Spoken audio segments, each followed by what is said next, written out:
네, 4월 11일 첫 번째 세동입니다. 제목은 Do what 99% are not doing. 99%의 사람들이 하지 않는 일을 하라. 되겠습니다.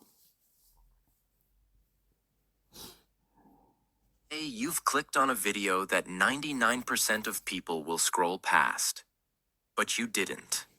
And that already means something is different about you. Now the question is, will you just watch this video, or will you let it change your life forever? Because what we're about to tell you is not motivation. It's not inspiration. It's real, raw, uncomfortable, and necessary. You see, from the time you're a child, the system teaches you the same formula. Go to school, get good grades, get a safe job, work hard, save money, get out of debt, invest in mutual funds, retire, then die. But ask yourself one question. Why are you saving pennies when the top 1% are printing trillions? The world tells you to be humble, to be careful, to be patient, to not want too much. But the truth is, while you're being told to save $10, someone else just made $10 million in one day. While you're busy trying to pay off debt, someone else is buying the building you live in. While you're trying to survive, they're building empires. This is not a small gap anymore. It's a massive, unspoken, and growing canyon between the 1% and the 99%. And no one is coming to save you. You were trained to follow the crowd. To follow the 99% lifestyle, the one that looks safe, but slowly kills your dreams. But here's the truth that no one tells you. The 1% do things differently. They think differently. They move differently. And if you want to live differently, you have to do what 99% are not doing. This video is not just about success. It's about freedom, identity, control, and power. It's about choosing a different life, a life that you design. And here's the bonus. While you learn this deep, life-changing truth, you're also training your English. This video is written in simple, powerful, emotional English. So as you grow mentally, you also grow linguistically. This is not just a video. It's a weapon for your mind, your voice, your future. So don't just watch this. Absorb it. Live it. Remember it. Because this is what they never taught you in school. And now, we begin. Stage one. Stop following the crowd. Let's start with the most dangerous truth. If you follow what most people are doing, you will get what most people are getting. And what is that? Stress, debt, regret. Living paycheck to paycheck, working 40 years just to retire on less than you need. But that's the trap of the 99%. They follow blindly. They never question the system. They never ask, is this really the life I want? Let me give you an example. Imagine there's a road. 10,000 people are walking in one direction. Only one person is walking the other way. Now, if you're part of the crowd, you assume the one person is lost. You assume the 10,000 are right. But what if they're all walking off a cliff and the one person is walking toward freedom? That's what happens in real life. We copy what our neighbors do, what society tells us, what everyone else on social media is doing. But the truth is, the crowd is addicted to comfort, entertainment, and distractions. The 1% is addicted to growth, challenge, and discipline. The 99% spend their time arguing online. The 1% spend their time building systems. The 99% wait for a raise. The 1% build multiple income streams. The 99% say, one day I will.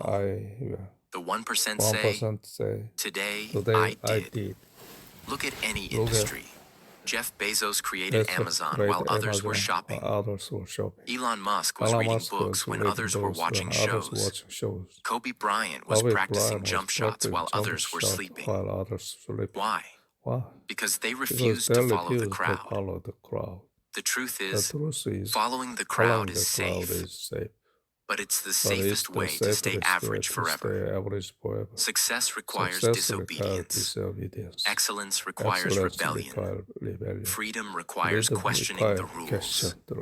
So here's the question for you. What are you doing right now? Just because everyone else is doing it? What belief do you follow without asking where it came from? What habit are you copying that's keeping you stuck? Because once you start thinking for yourself, you've already done what 99% are too afraid to do. And that's exactly what the next stage is about. Stage 2. Replace motivation with discipline. Let me say something uncomfortable. Something that 99% of people don't want to hear. Motivation is a lie. It's a trap. It's why people start but never finish. It's why people talk but never act. You see, the 99% live their entire life chasing motivation. They say, I'll start when I feel ready. I'll begin the gym next week. I'll practice English tomorrow if I feel motivated. I'll work on my goals after this mood passes. And so, nothing happens. Not because they're lazy, but because they're waiting to feel something before they take action. But here's what the 1% understand. Motivation is a mood. Discipline is a decision. Motivation is like the wind. It comes, it goes. Discipline is like the engine. It keeps going even in the storm. Let me tell you about Kobe Bryant, one of the greatest basketball players in history. He didn't win because he was born with magical talent. He won because of one simple habit. He showed up daily, whether he felt like it or not. Do you know what time Kobe started his training? 4 a.m. every day. When most players were sleeping, when most people were dreaming, Kobe was already sweating. He didn't wait for motivation. He built a routine. He had a mindset. If I don't feel like doing it, that's exactly when I must do it. That's the discipline of the 1%. And guess what? The players who had more talent than him, they never reached where he did because they depended on motivation. Let's break it down simply. Motivation is when you feel like doing something. But that feeling comes and goes. One day you're excited. The next day you're lazy. Discipline is doing it even when you don't feel like it. It's a decision, not a mood. You do it because you promised yourself. Motivation starts the journey. Discipline finishes it. If you want real success, don't wait to feel ready. Be ready no matter how you feel. That's why the 1% don't rely on motivation. They design systems, set non-negotiables, and move without asking how they feel. Let's say you want to practice English every day. Day 1, you're excited. You watch a video, learn new words. Day 2, you're tired. You skip it. Day 3, you feel guilty. You watch another video. Day 4, you say, I'll start next week. Now you're back to 0. That's how the 99% fail. But now imagine this. You decide. Every evening at 8 p.m., I will speak English for 15 minutes. No matter what. You do it when you're tired. You do it when you're sad. You do it when your mind says no. And after 30 days, your English improves, your confidence grows, your discipline becomes unbreakable. That's what the 1% do. They don't depend on mood. They build routines. They show up without permission. This stage is the turning point of life. It's the It's the difference between starting and stopping, wishing and achieving, dreaming and living. The reason 99% stay stuck isn't because they're not talented. It's because they keep saying, I didn't feel like it today. I wasn't in the mood. Something came up. But the 1% say, I do it anyway. I do it because I promised myself. I do it because my future depends on it. And this is the part you must remember forever. Discipline is doing what needs to be done, even when you don't want to do it, even when no one is watching, even when it's boring, even when you feel like quitting. Because your future doesn't care how you feel. It only responds to what you do. Ask yourself, what do I keep saying I'll start tomorrow? Where in my life am I waiting to feel motivated before I take action? What is one small action I can do daily, no matter what? Because once you stop chasing motivation and start building discipline, you become dangerous. You become unbreakable. You become 1%. And that's what this video is about. Stage 3. Think long, term, while others chase instant pleasure. Let me say it clearly. The 99% think only about today. The 1% think about the next 10 years. And that's why they are rich. That's why they are powerful. That's why they win silently.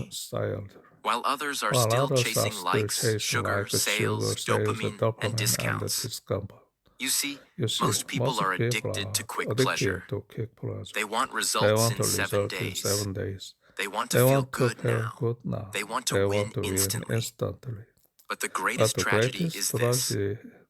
People sacrifice their future just to enjoy the next 5 minutes. Imagine this.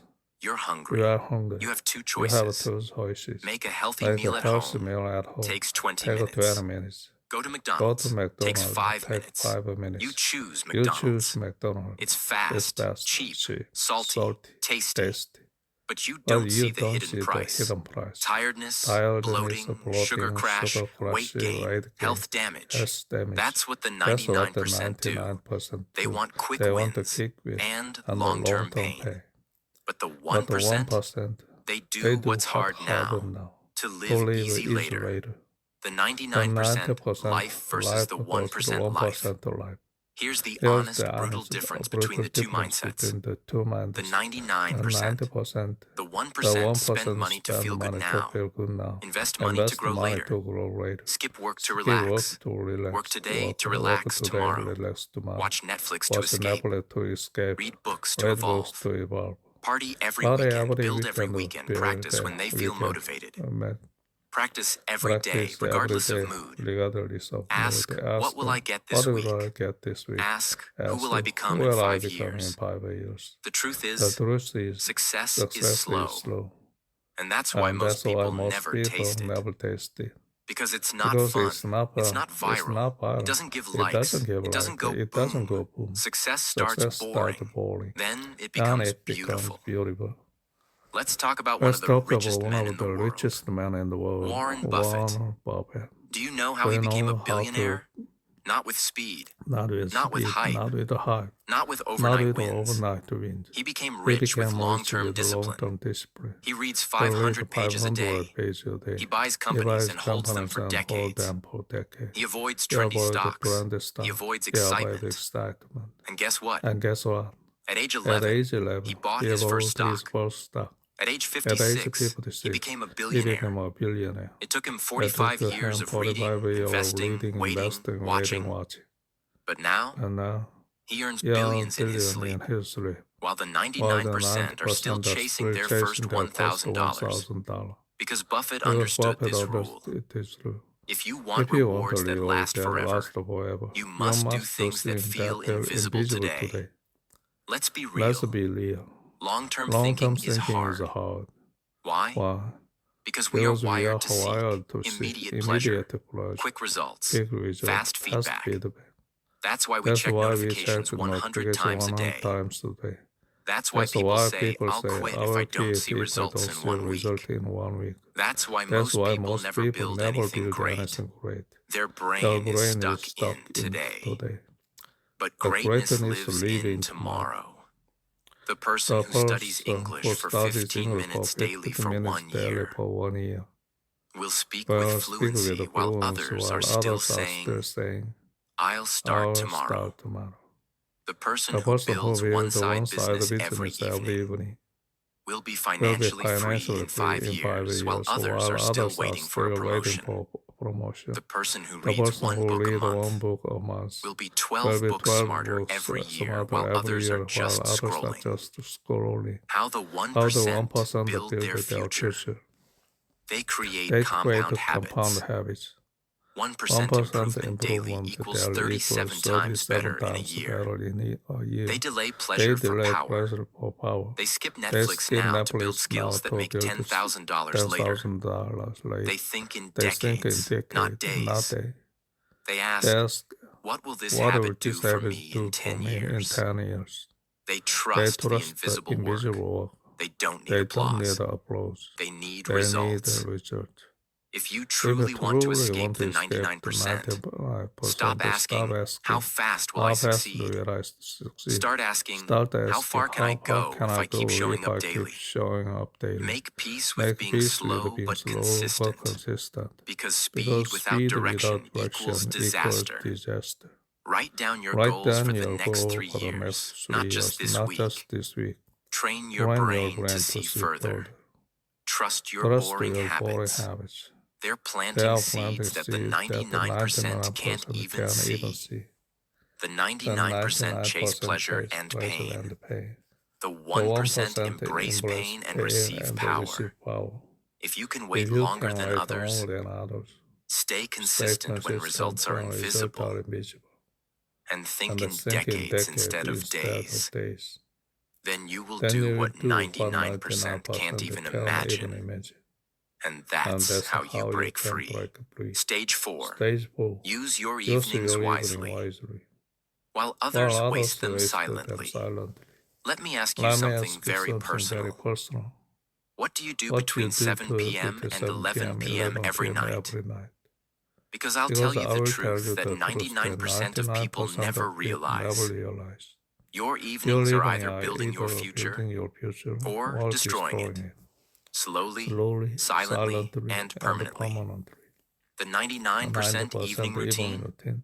For most For people, most people, the day goes the like day this. goes like this. Wake up tired, Wake up tired, go to work or go to school, work or come home school, exhausted, come home exhausted, eat something quick, open the phone, open the phone, start scrolling, scrolling, check WhatsApp, check WhatsApp, Instagram, YouTube, watch a few reels, maybe an episode, then another, then another. order food, Order food, procrastinate on their dreams, procrastination on their feel guilty, go to bed, go to bed, wake up, and repeat. And then one day they ask, why is nothing changing in my life? The answer is simple but painful. And because you're giving your most valuable time to the most useless habits. Here's what people forget. Evenings are your second life, hidden inside your first one. Let me explain.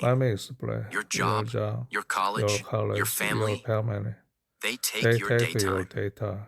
But your evenings, they are yours. And what you do in those 4 to 5 hours each night will either make you 1% richer, smarter, healthier, or keep you stuck in the same cycle for the next 10 years. Let's take 2 people, same age, same job, same salary, same city. Person A, the 99%, evening comes home, eats junk food, scrolls Instagram, watches YouTube shorts, watches 1 episode of a show, then 2, then 3, says, I'll start tomorrow. Sleeps at 1 a.m., repeats the cycle. Person B, the 1%. Evening comes home, freshens up, eats healthy, spends 30 minutes reading, learns a new skill online, practices English aloud, writes a journal entry, plans tomorrow, sleeps by 10:30 p.m. Now pause. Fast forward 1 year. They both live the same days, but one is now fluent in English, healthier, healthier, smarter, more confident, and building a better life. While the other, still stuck, still tired, still confused, still scrolling. Why? Because of how they spend their evenings. The 99% don't waste evenings because they're lazy. They waste them because they're mentally tired. But they don't realize rest is not scrolling. Rest is recovery. They say, I deserve a break, but they don't understand. A break that breaks your future is not a reward. It's a trap. They think they'll change tomorrow. But every tomorrow becomes another wasted today. The 1% protect their evenings like a sacred ritual because they know your mornings belong to the world. Your evenings belong to you. And what you do in that time decides everything. The 1% use evenings to build side income, learn languages, read books, build websites, work out, build their mind, plan their week, reflect, recover, prepare. They use evenings to become dangerous in silence. So while the world thinks they're relaxing, they're actually building weapons of growth. Right now, ask yourself this. What did I do last night between 7 p.m. and 11 p.m.? Did it bring me closer to the life I want?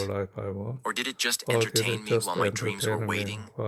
And now ask, what if I gave just 1 hour every evening to practicing English, reading one chapter, writing my goals, watching educational content, learning a skill? Where would I be 1 year from now? It's not your full day that shapes your future. It's your forgotten evenings. Here's how to turn your evening into your advantage. Set a rule. No phone scrolling after 7 p.m. Create a ritual. 1 hour of growth activity every evening. Have a station, a corner where you read, write, or create. Protect the time. Treat it like a meeting with your future self. Track it. Journal what you did every evening. Don't lie to yourself. Your evening is the most powerful part of your day. Don't donate it to distractions. Don't waste it on things that don't serve your dreams. Don't trade it for cheap pleasure. Because a man who uses his evenings wisely will live a life that others can only admire from a distance. And that's how you separate yourself from the 99%. Silently, slowly, forever. Stage 5. Study obsessively. While others stay entertained. Let me ask you this honestly. When was the last time you studied for yourself? Not for school, not for a test, but for your future, your growth, your life. The truth is, the 99% stop learning after school. They think education ends at graduation. But the 1%, they never stop. Because they know school gives you a job. Self-education gives you freedom. Most people today are drowning in content. YouTube videos, Reels, TikToks, viral gossip, celebrity interviews, reaction videos, podcasts about drama, gaming live streams, shorts. They spend 4 to 6 hours a day consuming, but they call it relaxing. Here's the brutal truth. If you're consuming more than you're learning, you're not relaxing, you're rotting. The 1% learn like their life depends on it. Let's talk about Elon Musk. He didn't build Tesla and SpaceX by watching funny cat videos. He once said, I taught myself rocket science by reading books. Yes, rocket science. He read physics textbooks for fun. While the 99% were watching Netflix, Elon was reading manuals. While the 99% were sharing memes, Elon was designing the future. That's the difference. The 99% want entertainment. The 1% want elevation. Let me give you a simple but shocking equation. Read just 10 pages a day. That's 3,650 pages a year. That's 18 full books. That's more than most people read in their entire adult life. Now imagine this.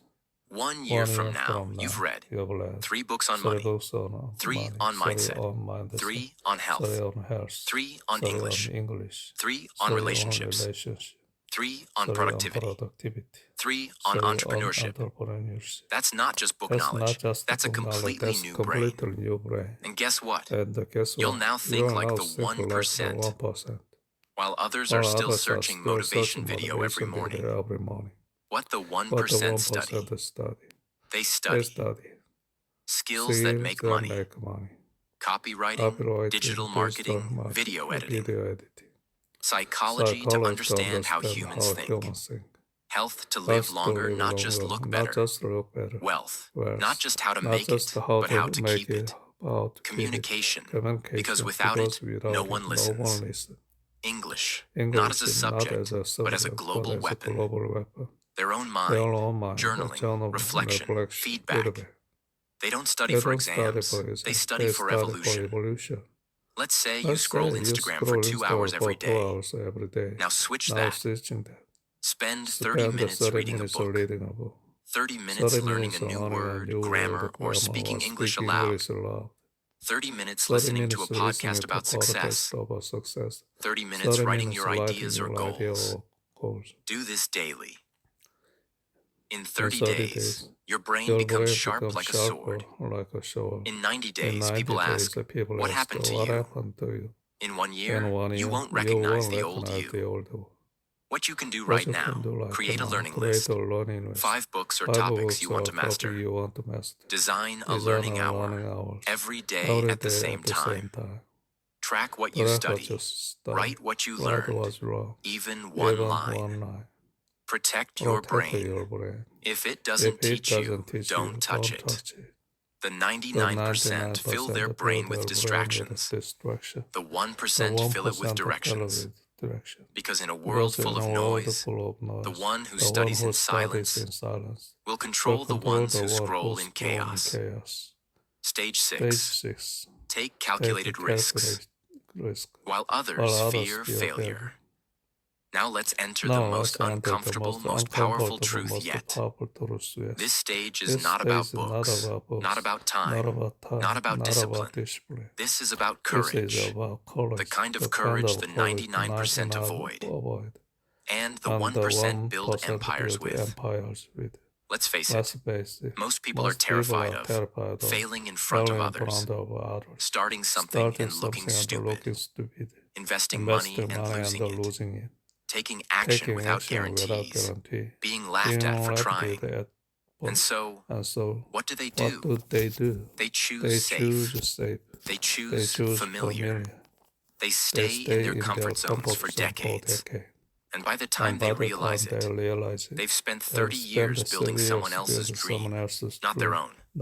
That's the real failure. The 1% take calculated risks. Notice this. Not wild risks. Not dumb risks. Calculated risks. Risks that are scary, but necessary. Risks that say, I may fall, but if I succeed, I'll never have to settle again.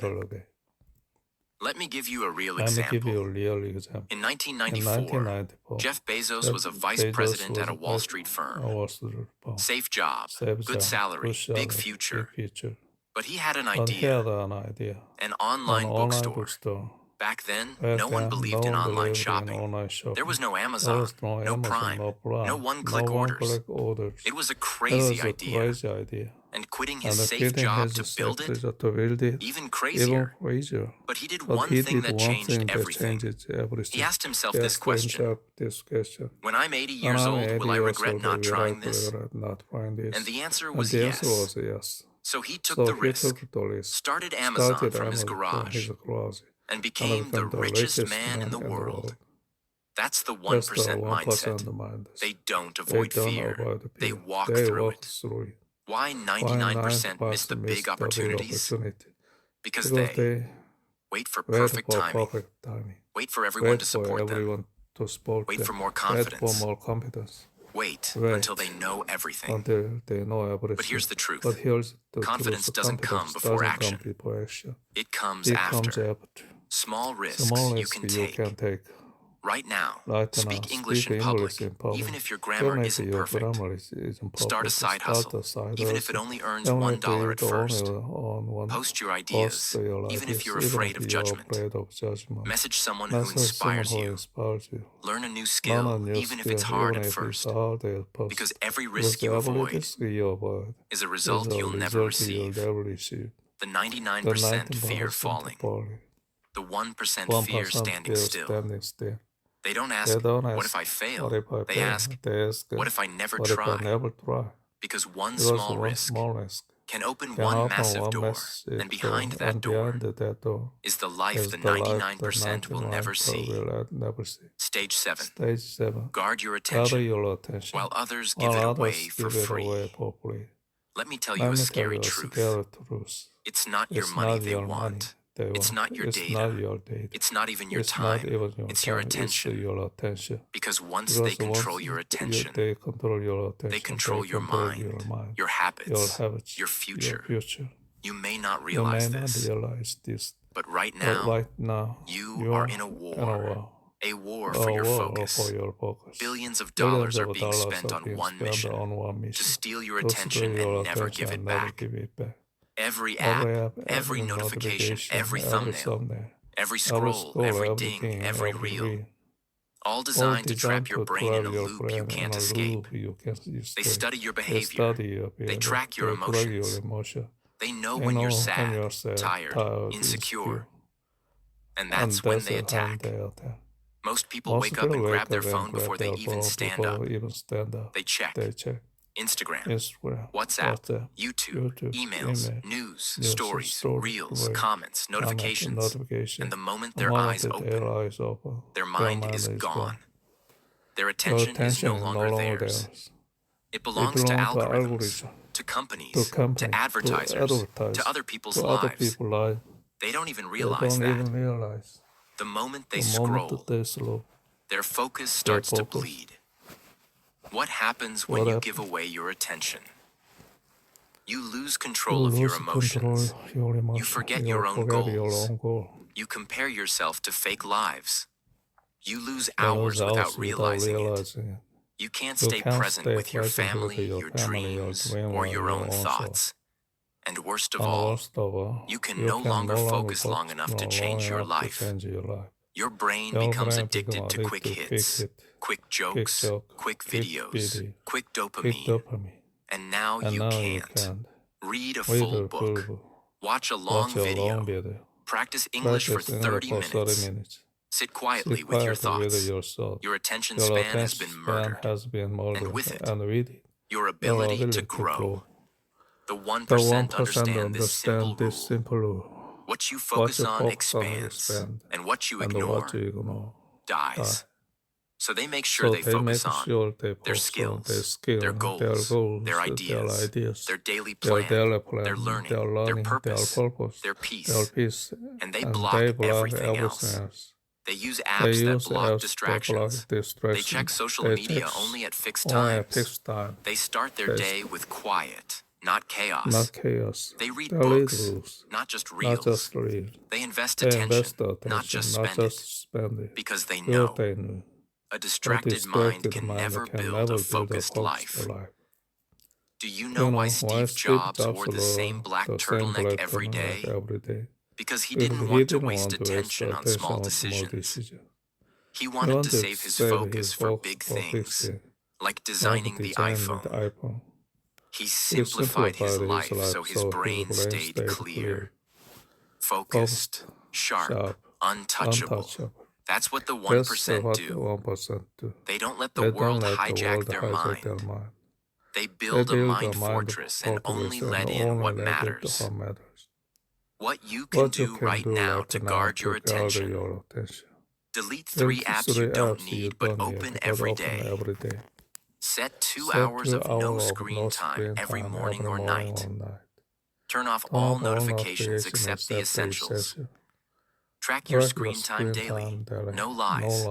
Start your day without your phone.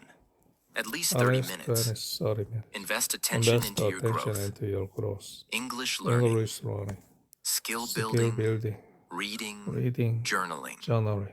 Because once you control your attention, attention, you control your world. world. The 99% sell their attention cheap and wonder why life feels messy. The 1% protect their attention like diamonds. And that's why they shine.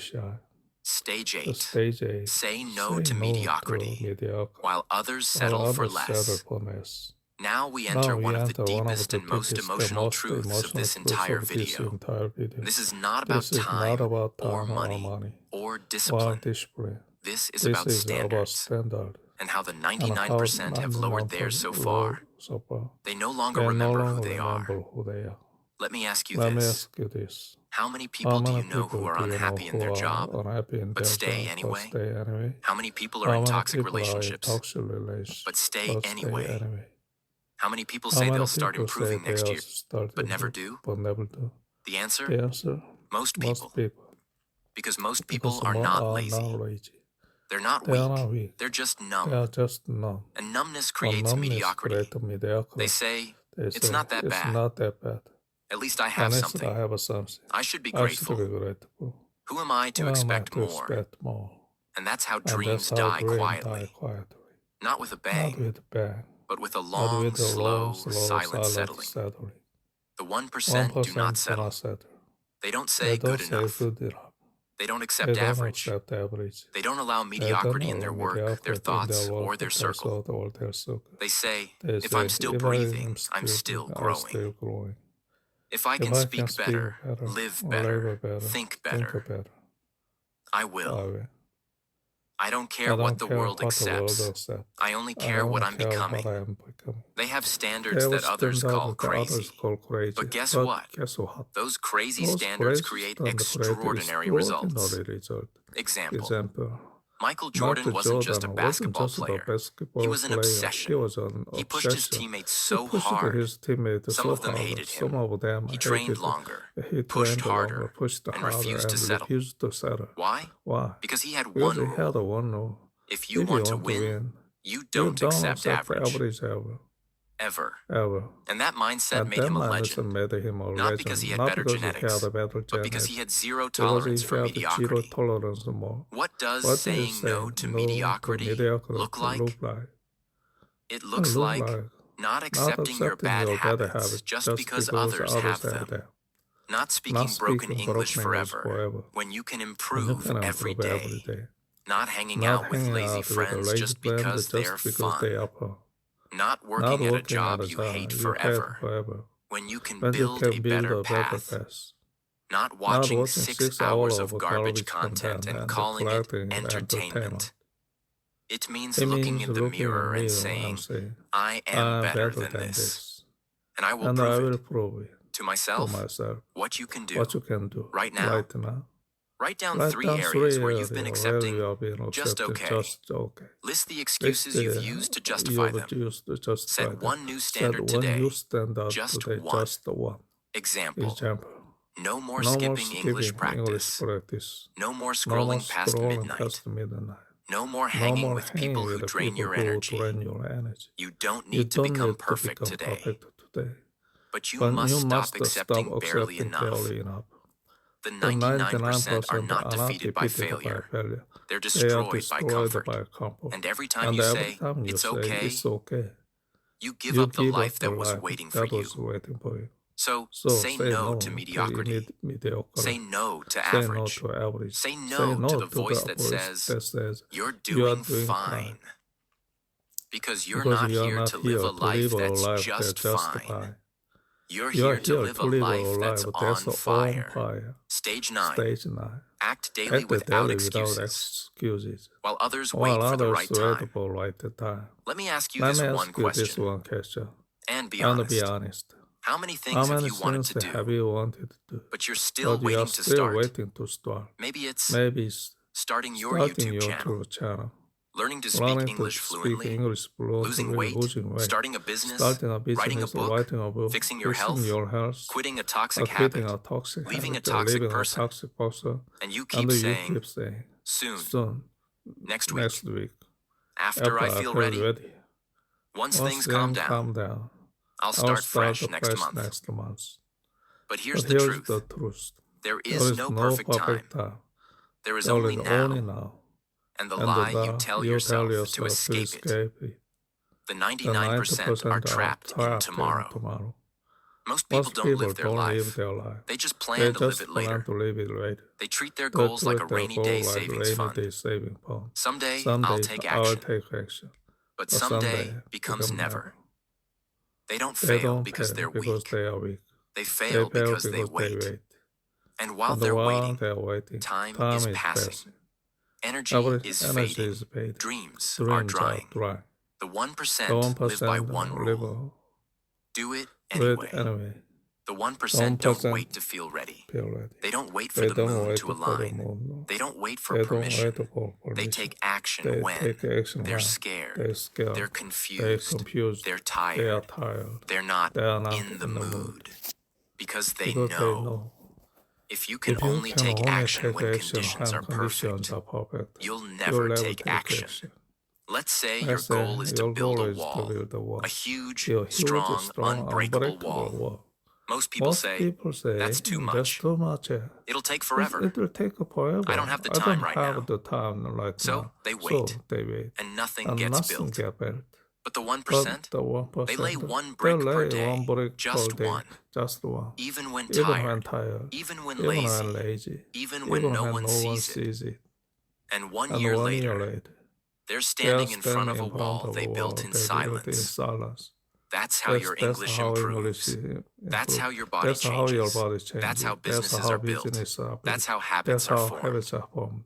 One action every day. No excuses. Because excuses protect our comfort. Excuses let us believe. It's not my fault. It's not the right time. I'm not ready yet. But here's the truth. Excuses are lies.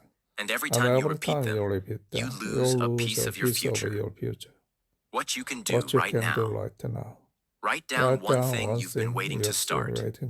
Write down every excuse you've used. Cross them out. Do one tiny action today. 10 push-ups.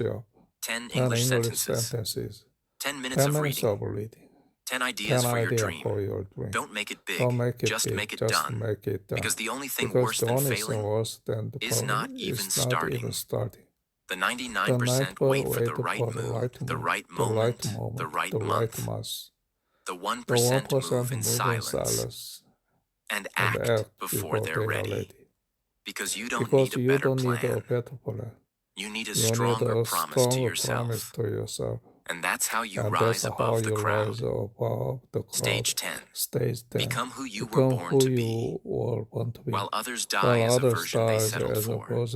This is not just a stage. This is a reality check. This is the mirror you've been avoiding. This is the question that will haunt you or heal you. Will you die as the real you? Or just a version the world created for you? Let me say something hard, but true. Most people will die without ever becoming the person they were meant to be. They will. Work jobs they hate. Stay in relationships that drain them. Silence their creativity. Bury their gifts. Live by rules they never chose. Obey systems they never questioned. They will live a quiet life of survival. And die with dreams still burning inside. And the worst part, they will think that's normal. Because everyone around them did the same. The 1% look in the mirror and ask, is this really me? Or just who I've become because I was scared? They don't want to die with potential inside them. They want to empty their soul into the world. They want to use every ounce of their ability. They want to scream their truth. They want to live loudly, fully, fearlessly. And that requires one thing. Transformation. Destroying the version of you that's fake, afraid, and programmed. and becoming the version that's been whispering quietly inside you for years. Let me give you an example. Before he was Muhammad Ali, he was Cassius Clay, a kid from Kentucky. No one believed he would be great. He was mocked, hated, rejected. But inside, he knew, I'm not who they say I am. I'm who I choose to become. So he changed his name, changed his mindset, changed history. He didn't accept who he was told to be. He became who he was born to be. You weren't born to just pay bills, scroll all day, watch reels, follow rules, die quietly. You were born to create, to speak, to change something, to leave a mark, to burn with purpose. And if you don't do it, if you stay stuck, if you keep waiting, you're not just wasting time, you're betraying the real you. Ask yourself honestly, who am I becoming? Write down the version of you that you're afraid of, the average version. Now write down the version of you that would make your soul proud. Choose. Act. Because this is your life. And there are no replays. The 99% don't live. They exist, repeat, scroll, complain, and disappear. But the 1%, they rise, they awaken, they bleed for their future. They refuse to settle, and they become legends.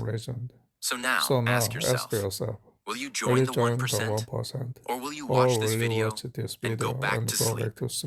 The choice is yours. Let's end this video with truth. Not motivation, not hype, but honest truth. The kind that stays in your heart forever. Listen, this world doesn't need another average person. It needs you, the real you, the focused you, the powerful you, the version of you that's been buried under fear, excuses, distractions, and noise. And if this video reached you today, it's not an accident. You were meant to hear this because deep down, you know you're not here to live like the 99%. You're here to rise, to lead, to grow, to build, to change, to inspire, to speak, to master your English, to master your life. So from this moment on, no more waiting, no more distractions, no more saying, one day. Let today be the first day of your 1% life. Because you don't need to be perfect. You don't need to have it all figured out. You just need to take the first step. And then the next. And then the next. Your future is not a mystery. It's a choice. And if you make that choice today, you'll look back 6 months, 1 year, 5 years from now and say, that video was the moment everything changed. If this video made you think, if it opened your eyes, if it made you feel something deep in your soul, then don't keep it to yourself. Comment below. I choose to live like the 1%. Share this with one person who needs to hear this message. Subscribe to this channel. Because this is not just content. This is your community, your family, your safe place for growth. And remember, you're not behind. You're not late. You're not broken. You're just one powerful decision away from becoming the person you were always meant to be. Let's go. Welcome to your 1% life. Welcome to your future. Welcome home. 네, 이렇게 it's the end. It's about 49 minutes. Welcome, everyone. Today,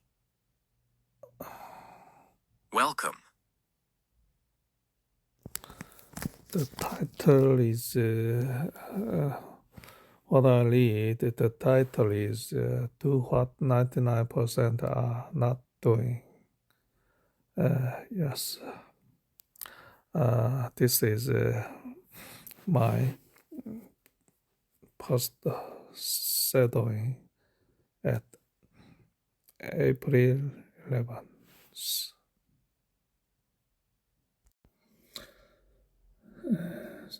4월 11일 두 번째 세동입니다. 제목은 오렌 버핏 스토리입니다. You learn English through the most inspiring stories in the world.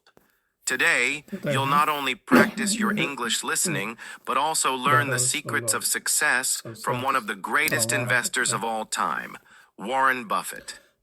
If you dream of becoming rich, let me tell you something important.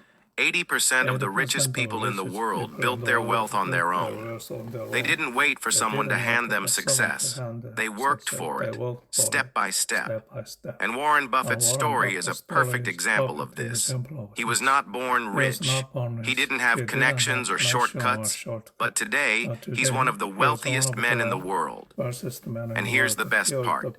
His life is full of lessons that anyone, yes, even you, can use to succeed. So, get ready. This isn't just a story. It's a guide for your own journey to success. And trust me, if you stay with me, you will walk away with knowledge that can change your life. Welcome to my channel. Where you learn English through the most inspiring stories in the world. Today, you'll not only practice your English listening, but also learn the secrets of success from one of the greatest investors of all time, Warren Buffett. If you dream of becoming rich, let me tell you something important. 80% of the richest people in the world built their wealth on their own. They didn't wait for someone to hand them success. They worked for it step by step. And Warren Buffett's story is a perfect example of this. He was not born rich. He didn't have a connection or shortcut. But today, he's one of the wealthiest men in the world. And here's the best part. His life is full of lesson that anyone, yes, even you can use to succeed. So get ready. This isn't just a story. It's a guide for your own journey to success. And trust me, if you stay with me, you will walk away with knowledge that can change your life. Let's start from very beginning. Warren Edward Buffett was born on August 13, 1930 in a small town called Omaha, Nebraska. He was the second child of Howard Buffett, a stockbroker and a politician, and his wife, Lelia Buffett. Warren had two sisters, and they grew up in a small, modest house. Even as a child, Warren was different. While other kids were playing with toys, he was counting coins. By the age of 6, he had already discovered how money works. One day, he walked to a grocery store near the house, bought a pack of chewing gum for 25 cents. He sold each piece for 5 cents, making a small profit. This was his first business. At 11 years old, Warren did something most adults don't even understand. He bought his first stock. It was a company called City Service, and he purchased 3 shares for $38 each. But soon, the stock price fell to $27. Many people would panic, but Warren did. He waited. He believed in the power of patience. Finally, the stock rose to $40, and he sold it. But guess what happened next? The stock kept rising. First to $100, then to $200. This taught Warren an important lesson. Greatest things come to those who wait. From then on, Warren was unstoppable. He began exploring every way to make money. At 13, he started delivering news. Every morning while the city was still asleep, Warren rode his bicycle through the street, tossing newspapers onto doorsteps. He worked hard, saving every penny. By the time he was 60 years old, he had saved $300, an enormous amount at the time. But what did he do with this money? Did he spend it on clothes? No.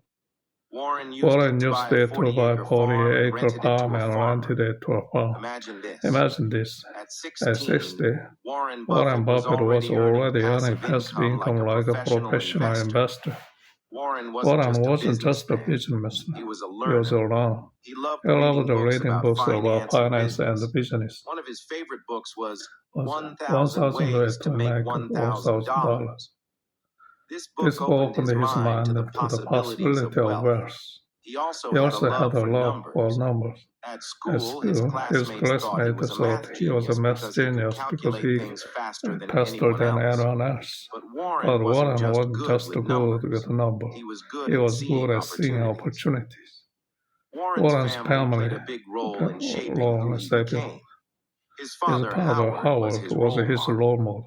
Howard taught him the value of honesty, hard work, and responsibility. His mother, Lillian, was strict but supportive.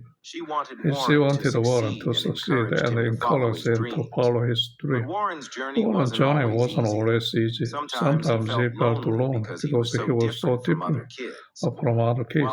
While they were dreaming of becoming an athlete or movie star, Warren dreamed of building business. He once said, I knew I was going to be rich. I never doubted it for a second. If you're listening to this thinking, I don't have much money or I don't know where to start. Remember this. Warren Buffett started with almost nothing. He didn't have expensive or a rich family. All he had was a desire to learn and the courage to try. After graduating high school in 1947, Warren was only 70 years old. But he already knew what he wanted to do in life. He wanted to become rich through investing. But his father insisted that Warren attend college, so he enrolled at the University of Pennsylvania. However, Warren wasn't happy there. He thought many of the classes were boring and irrelevant. After 2 years, he transferred to the University of Nebraska, where he graduated in business at just 19 years old. Even though Warren was young, he was already miles ahead of others in terms of financial knowledge. While in college, he worked odd jobs and kept investing his savings in small ventures. By the time he graduated, Warren had saved around $10,000, a massive amount in those days. Warren wanted to learn from the best, so he applied to Harvard Business School. But to his surprise, he was rejected. Instead of giving up, Warren saw this as an opportunity. He discovered one of his idols, Benjamin Graham, taught at Columbia University. Benjamin Graham was a famous investor and the author of the book, The Intelligent Investor. Graham believed in something called value investing, the idea of buying companies and waiting for their true value to be recognized. Warren was fascinated by this. At Columbia, Warren impressed Graham so much that he became one of his favorite students. Graham's lesson would stay Warren's investment philosophy for the rest of his life. He often said, investing is simple, but not easy. After finishing his study at Columbia in 1951, Warren tried to work for Benjamin Graham's investment firm. But Graham turned him down, saying Warren didn't have enough experience. Again, Warren didn't give up. He returned to Omaha and started working as a stockbroker. During this time, Warren continued to study companies and investment. He spent hours reading annual reports, analyzing business, and looking for opportunity. In 1942, Warren married Susan Thompson, who became one of the most important people in his life. Warren's life wasn't just about money. He valued his family deeply and always made time for them, even when he was busy building his career. In 1954, Warren finally got the break he was waiting for. Benjamin Graham offered him a job at his investment firm in New York. Warren worked closely with Graham, learning everything he could about value investing. 2 years later, in 1950, Warren Buffett returned to Omaha and started his investment partnership in 1956 with $105,000 from family and friends. From this small beginning, Warren began laying the foundation of the Berkshire Hathaway empire, a name that would later symbolize one of the greatest success stories in financial history. But his journey wasn't just about making money. It was about making the right decision, staying consistent, and trusting the power of patience. One of Warren's early investment was in a struggling textile company called Berkshire Hathaway. In 1962, he noticed that the company's stock was undervalued and began purchasing shares. However, this was an entire smooth journey. When the owner of Berkshire Hathaway tried to lowball Warren and buy out Warren felt betrayed and take control of the company out of principle. He soon realized that the textile business was declining and shifted company focus to investment. This decision transformed Berkshire Hathaway into a holding company that owns a stake in some of the world's biggest companies. It was no longer just a textile company. It became Warren's investment vehicle to grow his wealth and influence. Warren's strategy was simple. Find a great company, buy them at a reasonable price, and hold on them for a long time. This strategy led him invest in business like American Express, 1964. After a scandal caused the company's stock price to plummet, Warren saw an opportunity. He believed in the strength of the brand and invested heavily. Over time, the company recovered and became one of Warren's most successful investments. The Washington Post, 1973. Warren Catherine Graham, the CEO of Washington Post, and invested in the newspaper. His support helped grow, and it eventually became one of the most respected media outlets in the world. Coca-Cola, 1988. This was one of his boldest moves. Warren invested over $1 billion in Coca-Cola, a company he believed had unmatched brand loyalty. His faith in Coca-Cola paid off immensely as it became a cornerstone of his portfolio. Warren observed that Coca-Cola wasn't just a beverage, it was a global brand tied to happiness and celebration. People drank it at birthday, holiday, and even during moments of relaxation. Apple, 2016. For many years, Warren avoided technology stuff, claiming he didn't understand that. But in 2016, he recognized that Apple wasn't just a hacker, it was a consumer product powerhouse with a loyal customer base. Under Tim Bruce Reader, Apple created products that became integral to people's life, from the iPhone to the Apple Watch. Warren saw the value in Apple's ability to blend technology with simplicity. Berkshire Hathaway began buying Apple shares. Today, Apple is Berkshire's largest investor, contributing to over 40% of the portfolio. This shift taught a critical lesson. Never stop learning and adapting. The world changes, and you must change with it. One of the most surprising things about Warren Buffett is how he runs his company. He rarely holds a meeting, doesn't micromanage, and communicates with his employees through annual letter. Warren believes in hiring talented managers and letting them do their job without interruption. His philosophy is simple. I don't look for people. I look for people who will succeed without me. This hands-off approach has allowed Berkshire Hathaway to own dozens of companies, including Geico, Dairy Queen, Duracell, See's Candy, and more. Despite being one of the least in the world, Warren Buffett lived a life of simplicity. He still resides in the modest house that he bought in 1958 for $31,500. He starts with breakfast from McDonald's, spend no more than $3 on his meal. Warren doesn't believe in upgrading his car or wardrobe. He drives a used car and avoids extravagant purchases. He once joked, "My life would not improve with a bigger house or a nice car." This frugal lifestyle is a testament his that belief wealth that wealth should not be wasted on things that don't bring real value. Warren's personal life wasn't without its struggle. He deeply loved his wife, Susan Buffett, who played a significant role in his success. However, their relationship became complicated over time. In 1977, Susan moved to San Francisco to pursue her interests, but the couple never divorced. Despite living apart, they remained close, and Susan even introduced Warren to astronomy. Second wife after Susan passed away in 2004.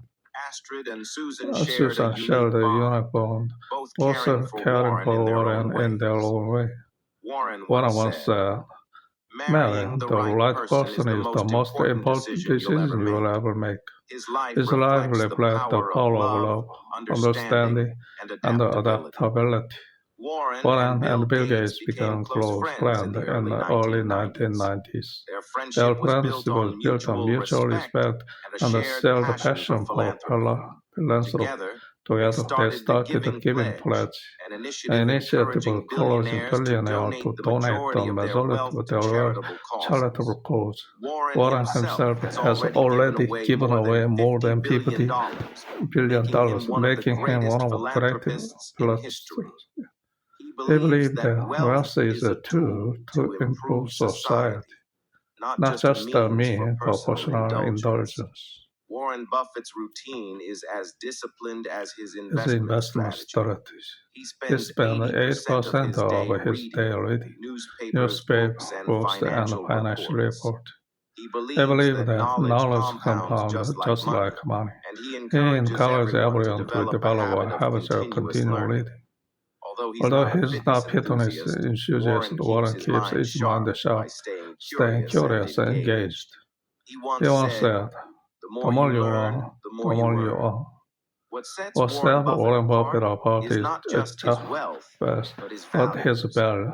He believed in long-term thinking, patience, and integrity. He never chased a trend or get swayed by public opinion.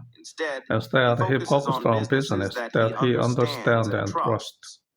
Warren always said, "You don't need to be genius to be a great investor. Just discipline and a sound plan." By the early 20s, Warren Buffett was not just known as a great investor of all time, but also as a man of immense generosity. He had always believed wealth should serve society, not just the individual.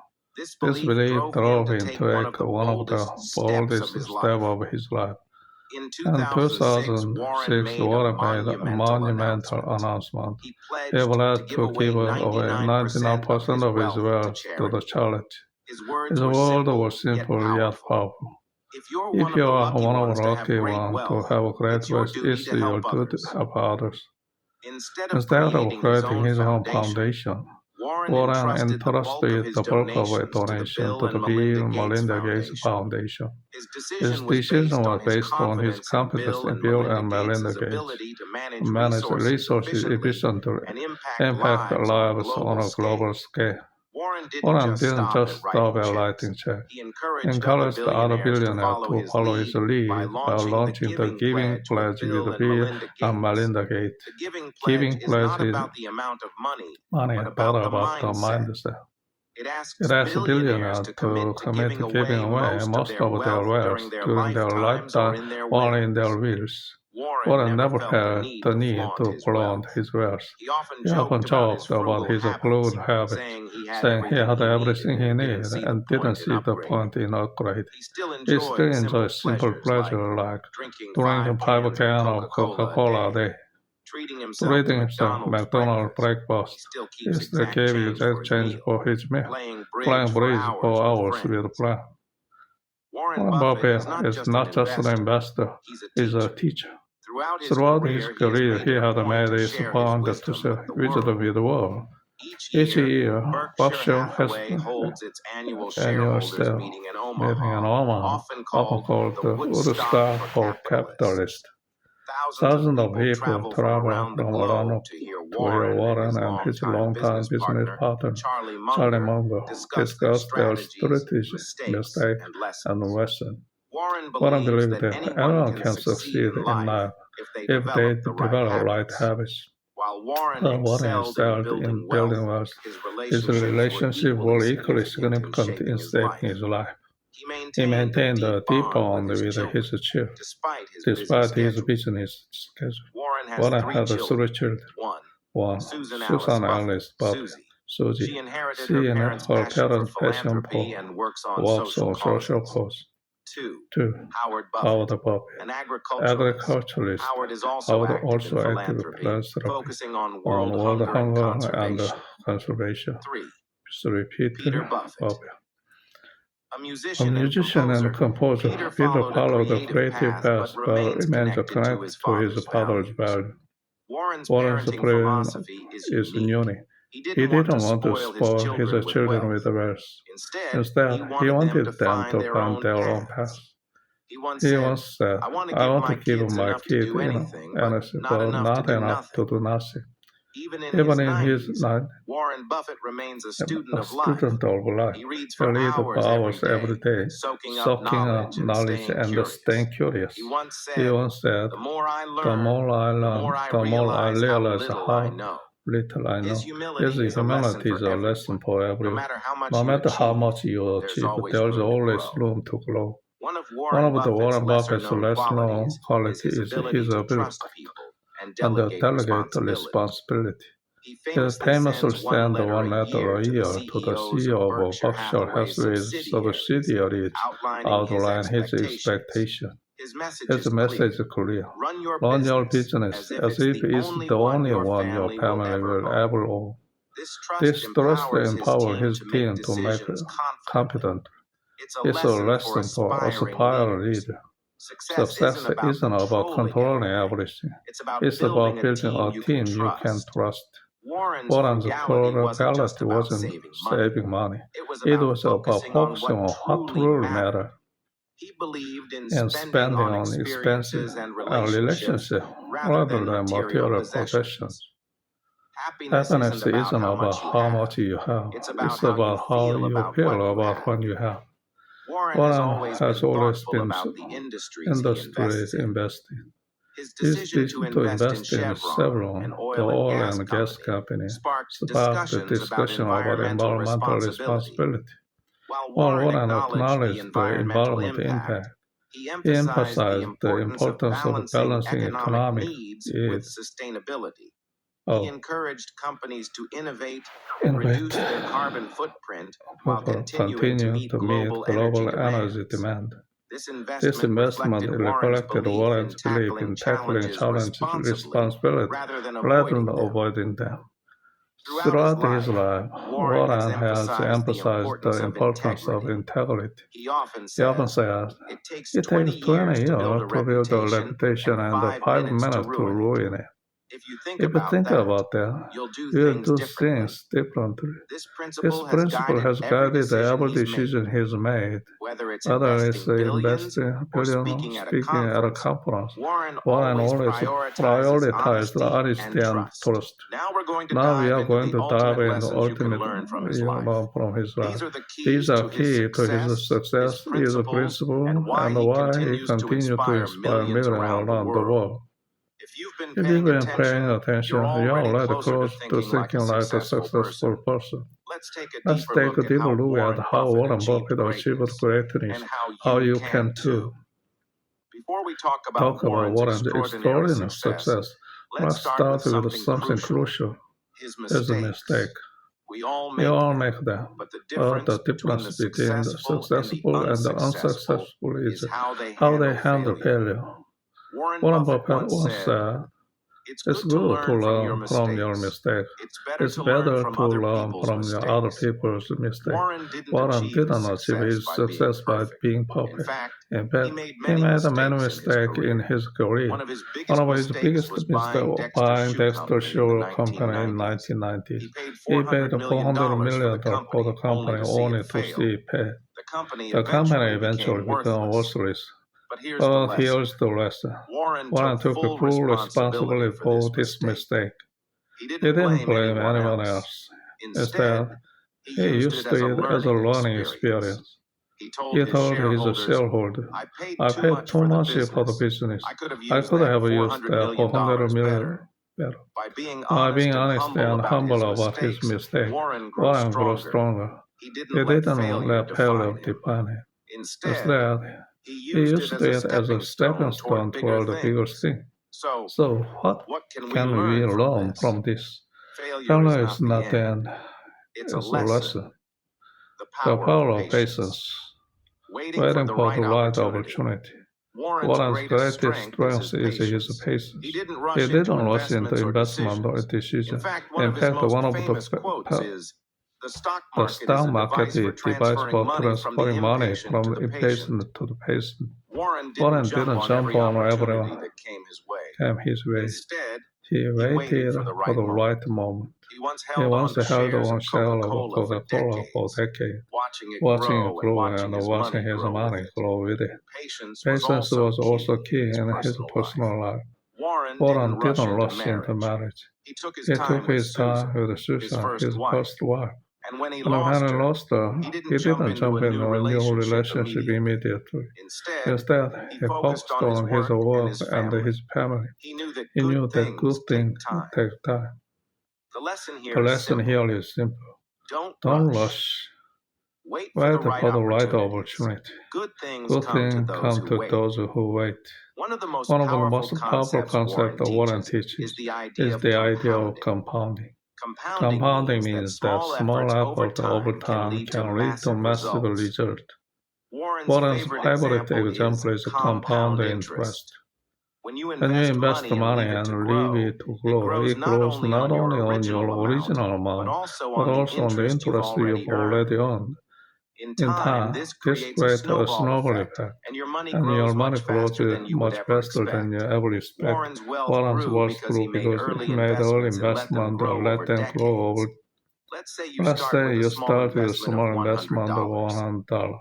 If you let it grow just a little bit every year, by the time you get to the $1 million, if you follow Warren's advice about the power of compounding, it's not about getting rich quickly, but about making smart choices and letting them grow over time.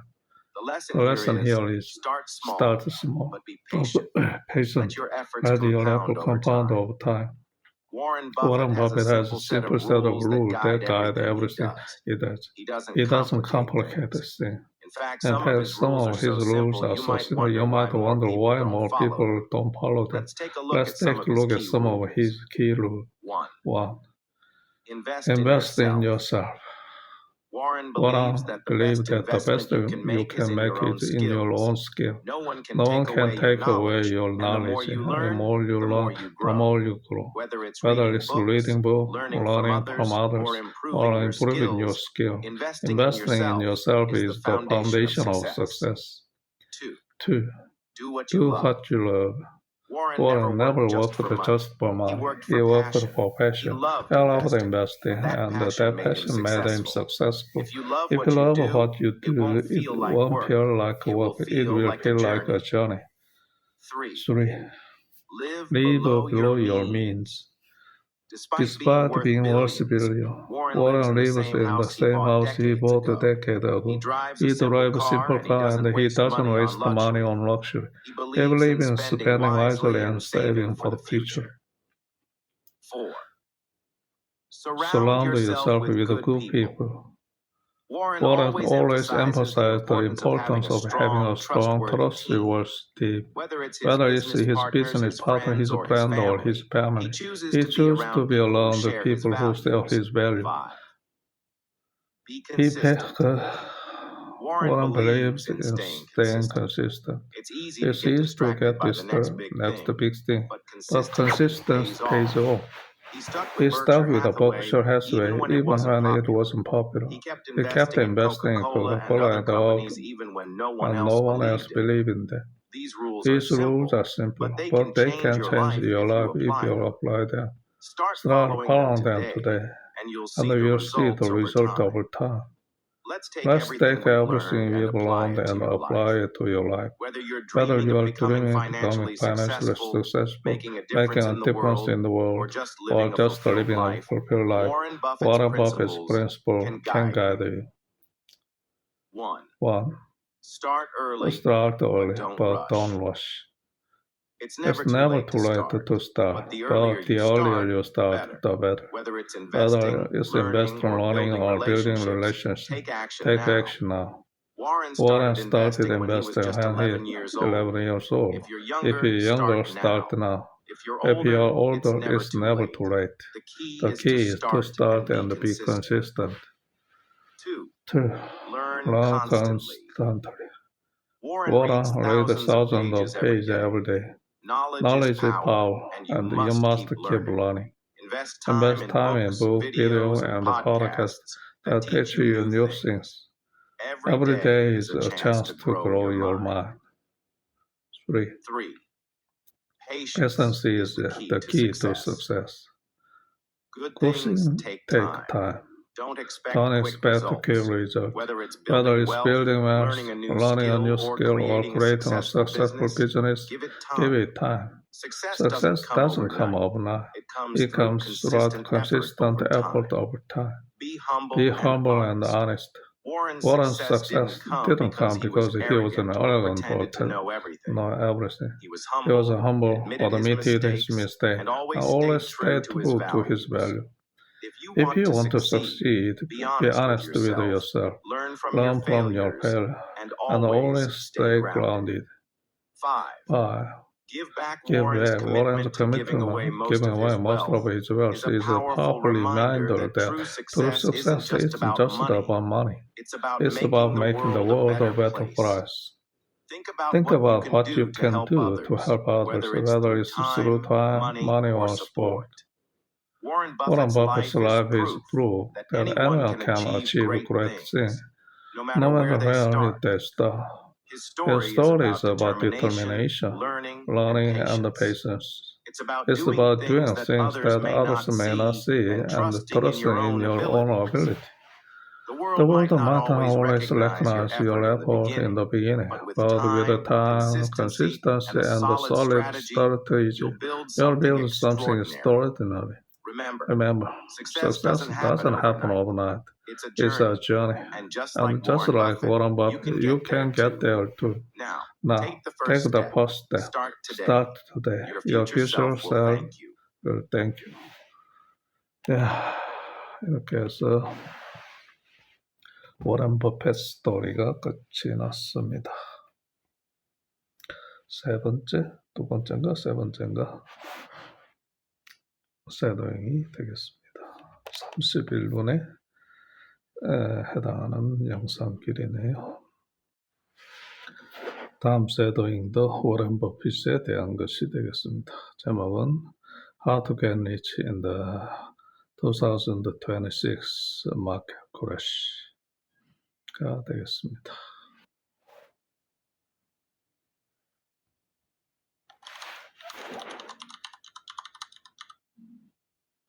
Lately I've been giving something a lot of thought. Here I sit in Omaha in the same familiar office at the same old desk, and I keep hearing whispers, or rather pronouncements about an impending market crash. They're saying 2026, give or take. The truth is, this isn't my first rodeo. I've weathered what is it now, 40 or 50 market crashes. I've honestly lost count somehow along the line. But the amusing part is each and every time people react as if it's a completely unprecedented event. They liquidate their holdings, vowing to never invest again. And then, inevitably, the market rebounds. As it always does, and those same individuals are left standing on the sideline, watching as others left. No, I'm not going to I'm pretend not going that to I possess some crystal ball that tells me when the next crash will occur. next crash will Nobody occur. does. Nobody does. Anyone who claims to have that kind of foresight is either being dishonest or trying to sell you something.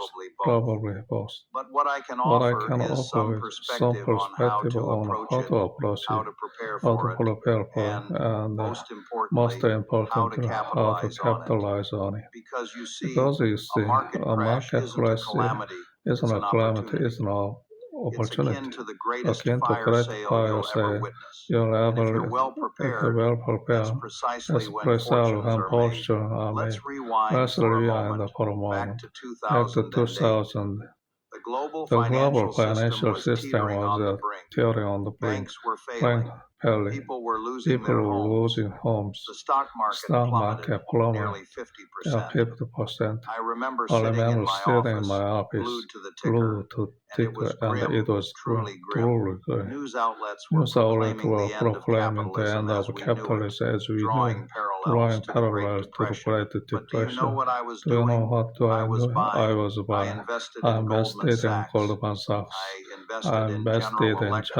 Electric. I poured $5 I billion poured into companies and the that company everyone that else everyone was else was desperately desperate fleeing. And fleeing. people thought I'd People lost my thought mind. I'd lost my Warren, mind. what are you doing? What are you The world doing? is The world is collapsing. collapsing. My phone wouldn't My stop phone ringing. wouldn't stop ringing. People I hadn't People heard I from hadn't in heard years were from calling years to tell was me I'd gone off the deep end. deep end. But I knew But I something they knew either something didn't they know either or didn't had know or forgotten had in their forgotten panic. in their panic. I knew that I America knew that wasn't going America wasn't anywhere. going anywhere. I knew I that knew that solid, well-managed well-managed companies don't simply companies vanish are because of a simple couple of because rough of a years. couple of rough And I years. knew that I when knew fear that grips when the fear masses, grips the that's masses, the time that's to the act. time to act. There's an old adage, There's old be fearful when be others are fearful greedy when others and are greedy greedy when and others greedy are when fearful. others are poor. I didn't coin I that didn't phrase coin to that sound clever. sound I clever. coined it I because it coined it because encapsulates it the entire encapsulates the game, entire really. game. And I learned that I lesson learned the hard the way lesson harder way. through decades Through of observing decades human observing behavior human play out in behavior the play market. out in the Now, market. let me Now, share my let me share perspective my on market perspective on corrections. market correction. Most people Most view a people crash view as a a crash loss. as a loss. Their portfolio Their shrinks portfolio by shrink by 30%, 30% to 40%, and 40%, they feel and they feel impoverished, as if impoverished someone has as if reached into their someone pocket reached and their stolen their pocket and money. stolen their But money. that's not how I That's not perceive it. how I If perceive. you're not selling, If you're not you haven't selling, you actually haven't lost actually anything. lost anything. Those are merely Those are numbers on a merely screen. numbers on the The screen. underlying Underlying companies are still companies are operating, still operating, still still producing producing goods, still serving still their serving customers, their still customers, generating still revenue, generate and revenue, often and still often paying still paying dividends. What dividends. has truly What has changed? truly changed? Only the Only price. the price. And a lower A price, lower price. well, that's That's the advantageous if you're a advantage buyer. if you are a Consider buyer. it this way. Consider it If your if favorite your breakfast favorite cereal breakfast is on cereal sale at is the on grocery sale at the store, grocery half store, price, half are you price, going to are you going complain? to Of complain? course not. Of course You're not. going to You buy are two going to buy boxes, two boxes, perhaps three, maybe maybe even even stock stock up up for for the the entire entire month. month. Stocks are no Stocks different. are not When the market different. The crashes, market it's crashes. like the entire stock Entire market is stock having a market is massive having clearance massive sale, with everything marked everything down market down significantly. significantly. And yet, And people people stampede towards stampede the toward exits, the exit. trampling one Trample another in their on haste to another escape. haste It to defies it logic, defies doesn't logic, it? But that's doesn't it? human But that's the human psychology at play. psychology at play. That's fear. That's fear And and fear, fear. unfortunately, can drive intelligent individuals to make foolish decisions. Now, I'm not I'm suggesting not that you suggesting blindly that you throw bundle money at through just money at anything just during a anything market during a downturn. market That downturn. would be That reckless. would be It would be reckless. akin to buying every item in the clearance bin simply because it's simply cheap. because it's cheap. Some things are Something are inexpensive for a reason. reason. You still need You to still need exercise is prudence. prudent. You still You need to still need to understand what you're understand buying. what you're buying. But here's the Here's crucial the point. crucial point. If you've done If your you've done research your research beforehand, beforehand, if you've been if you've following been following companies, companies, analyzing them, them, understanding their business model, and patiently waiting for the right price, then a market then a crash is market your moment. It's like being a it's like farmer. being a You don't farmer. sow seeds in the midst of a drought and expect them to flourish. You wait. You prepare the prepare soil. the soil. You You monitor the weather. You get everything in And order. when the And rains when the finally rains finally arrive, that's arrive, when you that's plant. when you The plant. market operates in a similar Similar fashion. fashion. You prepare You during the prepare during prosperous the times, prosperous time, and you act and you acted decisively during the decisively challenging during the times. challenging time. That That, in essence, is the entire story, single sentence. Let me tell you about Coca-Cola. I acquired Coca-Cola in 1988, investing approximately $1 billion. It was the largest investment I made up to that point. And people check my rationale. Warren, why Coca-Cola? It's just the sugary water. Oh, remarkable about sugary water. And I would respond, well, yes, but it's sugary water that people have been consuming centuries, and they're likely to continue consuming another century. You see, I can reasonably predict that. I can't predict the next tech gadget. I can't foresee which social media platform will dominate in 10 years. Those things are too transient. They lie outside my circle of competence. But Coca-Cola, I understand Coca-Cola. People adored it in 88. They adored it in 1988. They still adore it today. That's a fairly reliable track record. That's what I think. Straightforward business that are unlikely to vanish. Business that even a moderate competent individual know. Because sooner or later, I actually borrowed that line from someone. I can't recall who. It was probably Charlie. Everything was what I've ever said like Charlie. Now, during the 2000 financial crisis, Coca-Cola stock prices declined. Did the company underlying business tell no? Did the people cease to drink Coke? No. They may have shifted from purchasing it at a restaurant, buying it at a grocery store to economy, but they continued to consume it. Stock simply became more affordable. If I hadn't already been a shareholder, I would have loaded up the truck and bought even more. That's the key. You don't need to uncover the next groundbreaking tech stock.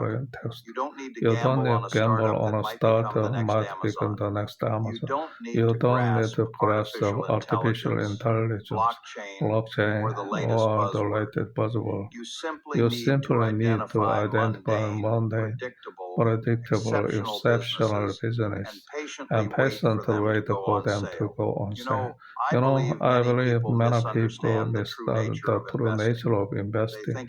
They think about generating quick profit, engaging in frequent trading, timing the market, spiritual charting, indicator, all that jargon, moving average, RSI, and I don't even comprehend half of it. But that's not investing. That's the gambling. That's the speculation. And look, I'm not going to claim that no one profits from gambling. Some people do get lucky, but that's the opportunity. Investing, genuine investing, involves owning a portfolio, allowing that business to generate wealth for you over the course of years, even decades. It hinges on patience, and the patience, well, that's the most challenging aspect because when the market crashes, maintaining patience seems nearly impossible. You witness your account balance dwindle day after day. Your friends are in a state of panic. Your family is questioning your well-being.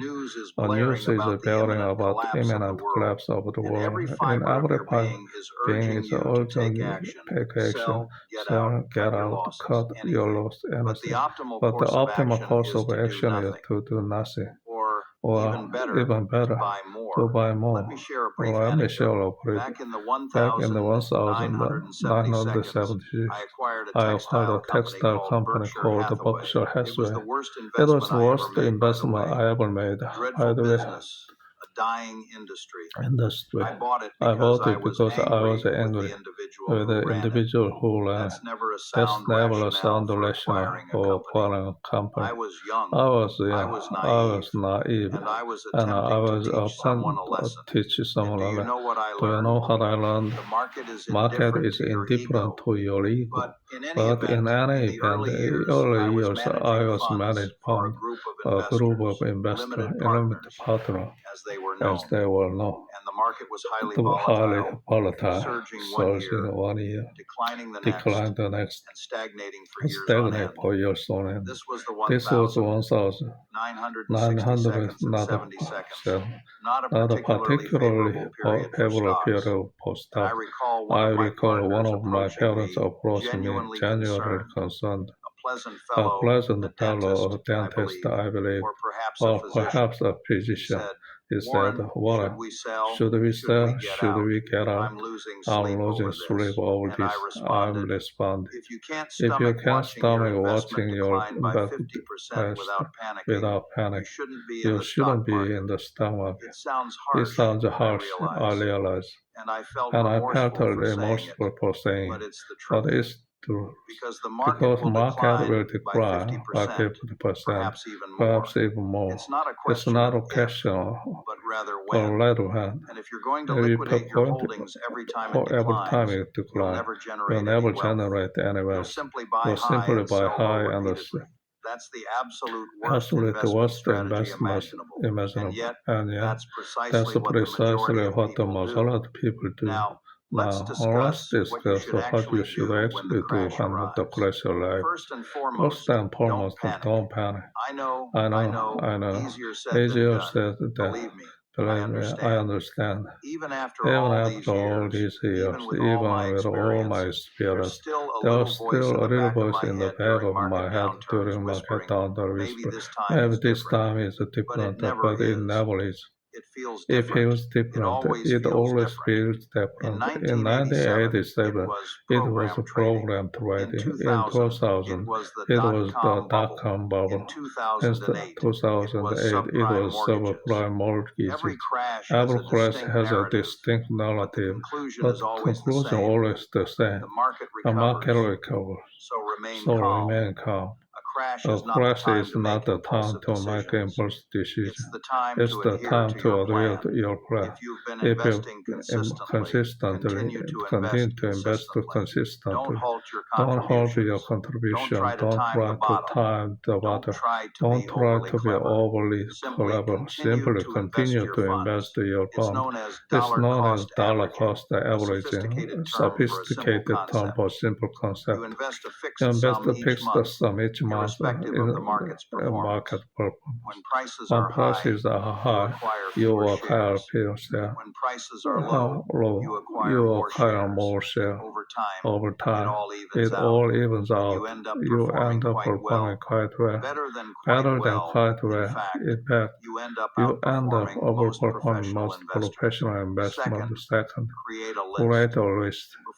Before the crash materializes, I want you to sit down and compile a list of companies you will delight, companies you understand, companies good to use, companies that you believe will still be in existence in 20 or 30 years. Write them down, study them, ascertain their intrinsic value, determine what constitutes fair price, determine what constitutes the bargain price, and then simply wait. And when the crash occurs and those companies go sell, you'll be prepared. You won't be scrambling to figure out what to buy. You won't be paralyzed by decisions you already know. You'll simply be awaiting reach a target. It's like attending an auction. If you arrive without knowing what you want to bid on, you're likely to make a mistake. You're likely to become swept up in the frenzy. You're likely to overpay. But if you arrive knowing precisely what you want and precisely what you are willing to pay, you are likely to secure a favorite bid. So maintain some cash reserve. Now, I'm not advocating that you hold cash indefinitely waiting for a crash. That's also a mistake, because if a crash doesn't occur, you forfeited 5 years of potential gains. And those gains compound. That's a significant opportunity cost. But having some cash on hand, perhaps 10%, or 20% of your portfolio, provides you provide with you dry the powder, the ability to act whenever else is frozen. When everyone else is forced to sell due to excessive leverage, financial constraint, or sheer fear, you can buy. It's like possessing an umbrella. You don't carry it around the day, hoping for rain. But when it doesn't, you're grateful to have. And in the And in the stock market, it rains it with some rains with regularity. some regularity. People People frequently ask me, Warren, what's the what's the best investment you ever made? And And they anticipate that will will cite cycle Coca-Cola or or Apple, Apple, or some stock that generate billions of dollars in profit. And those And those were were excellent investments. Don't misunderstand me.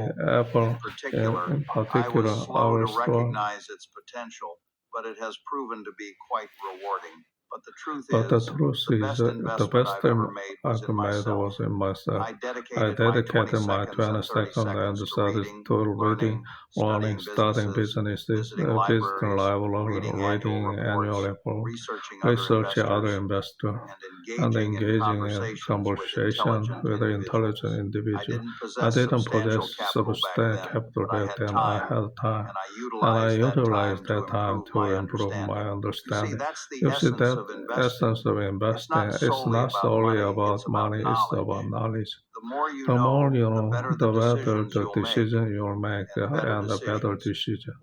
Well, they compound over time, just as money does, perhaps even more rapidly than money does. So, if you're young, if you're just beginning your investment journey, don't fixate on accumulating a large portfolio. Focus on cultivating a robust intellect. Learn how business operates. Study accounting, not the intellectual aspect, but the fundamental principle. Learn to interpret the financial statement. Learn how to think critically, because when the crash inevitably occurs, those who homework are prepared don't know what to do. Those who haven't will simply be contacted their friends seeking guidance, and their friends will be equally apprehensive. Now, let me say something that I don't think about money in the same way that most people do. I mean, I possess a considerable amount of it, more than I could ever spend, more than anyone could ever spend. It's somewhat absurd. That's not my motivation. I don't awaken each morning, contemplate my net worth. I don't examine my portfolio, feel wealthy or impotent based on fluctuating value. I engaged in this pursuit because I enjoy discovering exceptional business. I enjoy watching them flourish. I enjoy the intellectual challenge it presents. It's like playing chess, but the pieces are company, and the world is the entire economy. And the crash is simply a part of the game. It's a challenge, a test.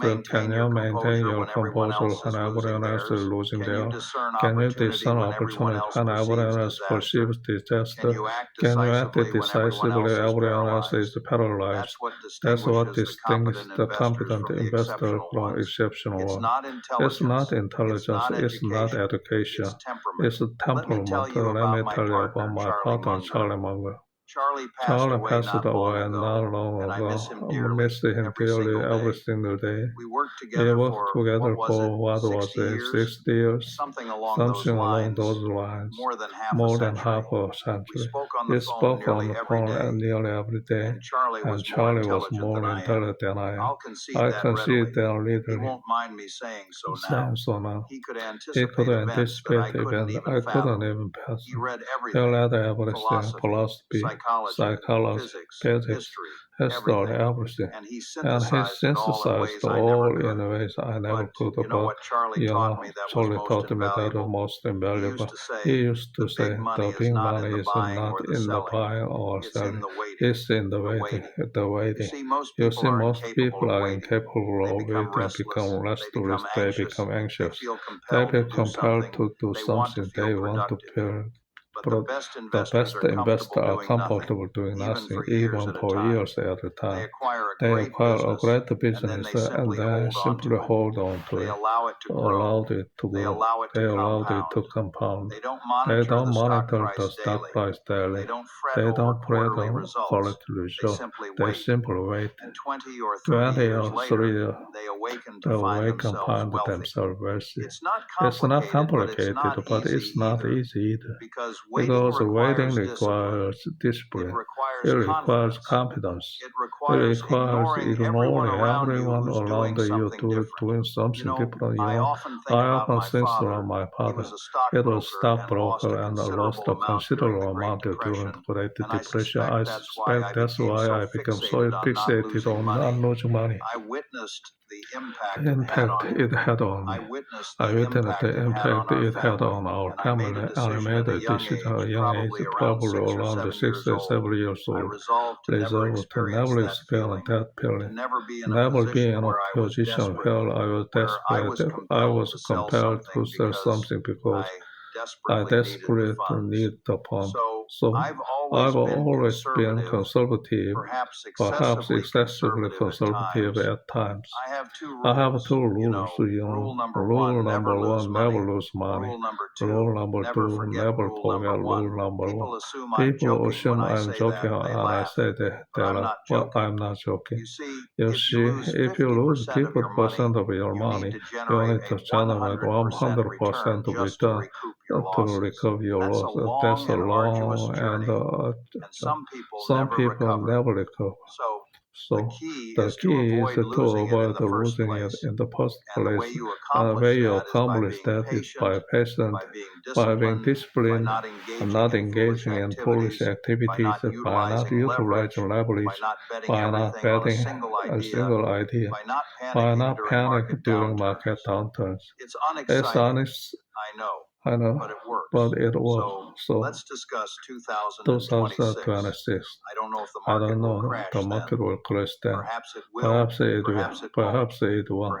Perhaps it will crash in 2027 or 2020 or tomorrow. It's ultimately irrelevant because crashes are inevitable. They are an inherent part of the market. If you're going to participate in the stock market, you're going to experience market crashes.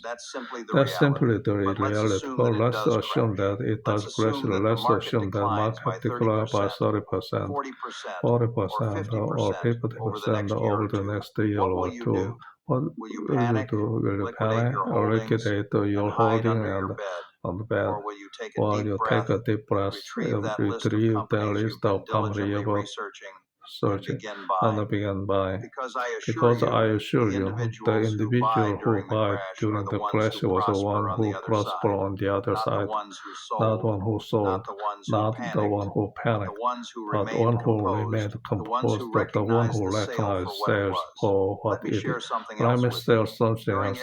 During our crash, every single one, people proclaim this time is different. This time is exceptional, but this time the system may not recover. I heard it in 1987.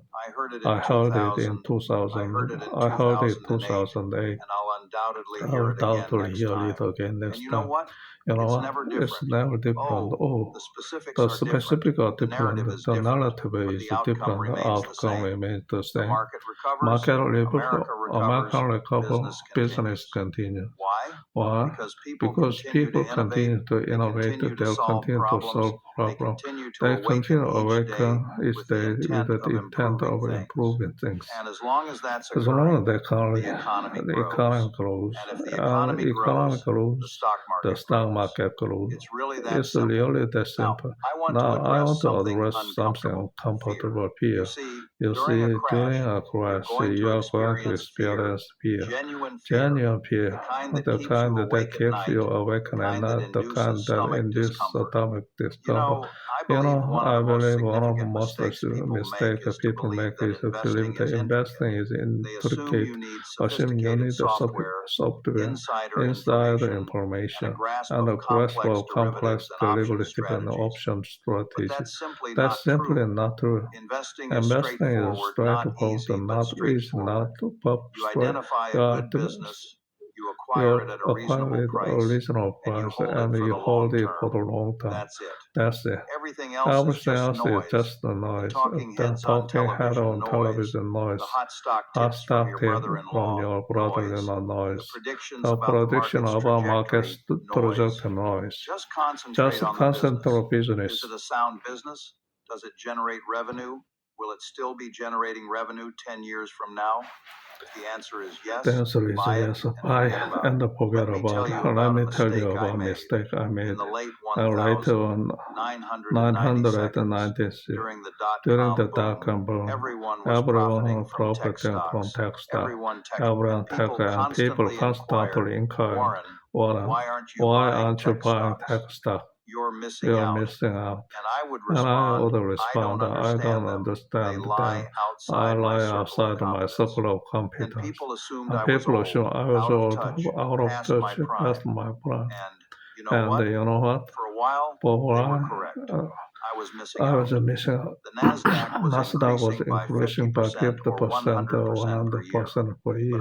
But I adhered to what I understood on Monday, established company, bank, insurance companies, consumer goods, and then bubble burst. All the tech stock that everyone was so enthusiastic about plummeting 90%, 95%. Some of them went to zero. And suddenly, being unexcited didn't seem so undesirable. The lesson is to remain within your circle of competence. Don't pursue things you don't comprehend. Acceptable to miss out. Truly it is. It's preferable to miss out than to lose everything. So, as we contemplate 1926 or whenever the next crash materializes, I want you to remember a few key principles. Crashes are normal. They are even beneficial. They pose the speculator. They lose their valuation. They create opportunities. Don't dread them. Anticipate them. Prepare for them. Welcome them. Second, focus on business, not stock. When you acquire a stock, you're acquiring a stake in a business. So think like a business owner, not a trader. Would you sell your business simply because the stock declined? Of course not. So why would you sell your stock? So be patient. This is most challenging, but also the most crucial. Wealth accumulates gradually. If you afford it sufficient time, it compounds to incredible proportion. I've been investing for 70 years now, perhaps longer. I'm 94 years old, I believe. Maybe 95, I lose track. And I've witnessed the greatest I've witnessed the world. I've witnessed recessions. I've witnessed booms and busts, everything in between. And throughout the stock market has trended upward, not in a straight line, certainly not. There have been numerous years where it, sometimes for several consecutive years, but over time, it has trended upward because American economic business grows, innovation occurs, people solve problems, and if you own or sell of them, you get the first in the world. It's really that simple. I want to leave you one final thought. Investing is not about being the most intelligent person in the room. It's not about possessing some secret formula. It's about being reasonable, being patient, and not engaging in anything foolish. That's it. That's the entire secret. If you can accomplish that, if you can remain composed when everyone else is if you can buy everything else is selling, you are going to be more than okay, you are going to thrive. In fact, that's going to be the secret. It won't happen overnight, not within a year, realistically, probably not even within 5. But with time, throughout a system that will like a snowball gaining momentum downhill, it will happen. Snowball begins small, or gradually accumulates slow as it grows. It grows progressively larger, and by the time it reaches the bottom, it's enormous. That's the power of compounding, the essence of wealth creation. When that market correction arrives in 2026, whenever it does, remember this. A crash isn't the end, it's a fresh start. It's your opportunity, your chance to acquire outstanding business at remarkable attractive prices. Don't squander it. Don't allow fear to steal this opportunity from you. Someone else asked me what single piece of advice would you offer a young investor? After careful consideration, I replied, read voraciously and cultivate patience. That's the essence of it. Educate yourself, learn the landscape, and then patiently await the opportunity moment. And that moment arrives, act decisive. All right. I believe that's enough wisdom from this old man. Now go out there, do your due diligence, comply your watch. Right, be courageous, because on the far side of fear lies opportunity. That's where true wealth resides, and that's where you need to position yourself. I genuinely wish you good fortune, and always remember, it's not about timing the market, it's about your time the market. Maintain your investment, stay In 20 or 30 years, you'll reflect on the crash of 2026 and realize it was the pivotal moment that changed everything for you. The moment you started building your fortune. Now, where did I leave my Coca-Cola? Something never. 예, 이렇게 해서 워렌 버핏의 How to Get Rich in the 2026 Market Crash, 2026년에 시장이 엉망진창이 됐을 때, 크래시 됐을 때 부자가 될 것인가 하는 그런 내용입니다. 32분 정도의 분량입니다. 다음 쉐도잉은 How to make more money. How to make more money. I hope you're doing well. Today, we're talking about something that can truly change your life. How to make more money. How to make more money. Not through shortcuts. Not through luck. Not through but luck. through powerful truths that most people are never told. But through powerful truths. If you've been stuck, struggling, just tired of not having enough, this video is for you. You're broke. And maybe you're not just broke in your bank account. Maybe you're broke in your confidence. Maybe you broke your confidence, broken your energy. Broken your belief that life can ever be different. Broken your... And no one talks about this person being broke. Because everyone is busy pretending. Let's be real. Let's believe. You're tired of watching other people win. You're tired of fake gurus selling your shortcut. You're tired of working hard and still not having enough. But here's the truth. Nobody will tell you. No one is coming to save you. Not your job. Not your degree. Not your family. Not your government. Not your goddamn house. If you don't decide to become rich in mind, in skill, in focus, you will live and die in the same cycle of fear, salary bills, and regret. I'm not just talking about money. I'm talking about building a life where you are free from fear, free from begging, free from playing small. Because let's be honest, you don't want money just for the numbers. You want the money because you want control over your life. This video isn't about get rich quick. This is about never being broke again. And don't just watch this video. Feel every word. Let it shake you. Let it offend you. Let it wake you. Because you deserve to live a powerful life. But the life waiting on the other side of brutal, honest, and uncomfortable truth. Let's begin. Rule 1. Train your brain to make more money. Your brain is the headquarters of your money, but most people have never trained it. Your brain is either a money machine, solving problems, thinking clearly, and spotting opportunity, or a money block, full of fear, excuses, procrastination, and limiting belief. The truth is, you are not broke because of your worry. You are broke because of your mindset. And here's the secret. Your brain doesn't care if you are rich or poor. It only cares about what you train it to believe, repeat, and chase. If your brain is trying to survive, it will avoid risk. If your brain is trying to comply, it will find a problem.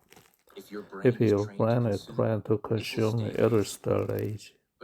But if you train it to focus, if you train to build, solve, sell, and read, then money starts coming to you. Not because it's magic, but because your mind becomes a magnet for value. Example: Liam had no money, no good family, and no lucky break. But he had one thing. He was sick of feeling poor. So every day before anything else, he trained his mind. He read just one page of a smart book. He said to himself, I will become valuable. He learned the one-page world in one. He practiced thinking, not just scrolling. He asked himself, what skill can I learn that the world will pay for? And slowly, his brain changed. He stopped comparing. He stopped waiting. He started building. And within 30 years, he was making money online, just by using the knowledge in his head. Now his knowledge by law. He's rich because he trained his mind like a weapon, while other people were busy scrolling, sleeping, or complaining. You can make rich if your mind is lazy, your money will disappear. If your brain is trained for control, it will reject growth. Most people are not broke. They are just mentally soft. How to start training your brain? Even if you're broke, write one money-making idea daily. Even if it's bad, train your brain to think in value, not gossip. Replace entertainment with education for 1 hour daily. YouTube can teach you more than school if you choose wisely. Use English daily, not just for learning but for thinking. Write a journal in time. Talk to yourself, watch content. English is the language of opportunity. Say this every morning. I am becoming valuable. I am becoming unstoppable. I am training for wealth. Ask better questions. Not why am broke, but how can I bring more value to the world today? If you don't train your mind to make money, someone else will train you, spend, and you'll be broke forever. Train your brain like you're because it does. Your job is not just to work. It's to think better, learn faster, and stay sharper. Rule 1. And it's the root of everything. If this rule doesn't change, nothing else will. Rule 2. Money follows value, not effort. This rule will offend a lot of people, especially the ones who are working hard their whole life, still feel broke. But sometimes the truth has to hit you in the chest before it can save you. The world is not fair, but the economy is brutally honest. And it doesn't care how hard you work, it only cares how valuable you are. You can wake up at 4 a.m., sweat for 10 hours, carry bricks, clean toilet, break your back, and still not make enough to breathe freely.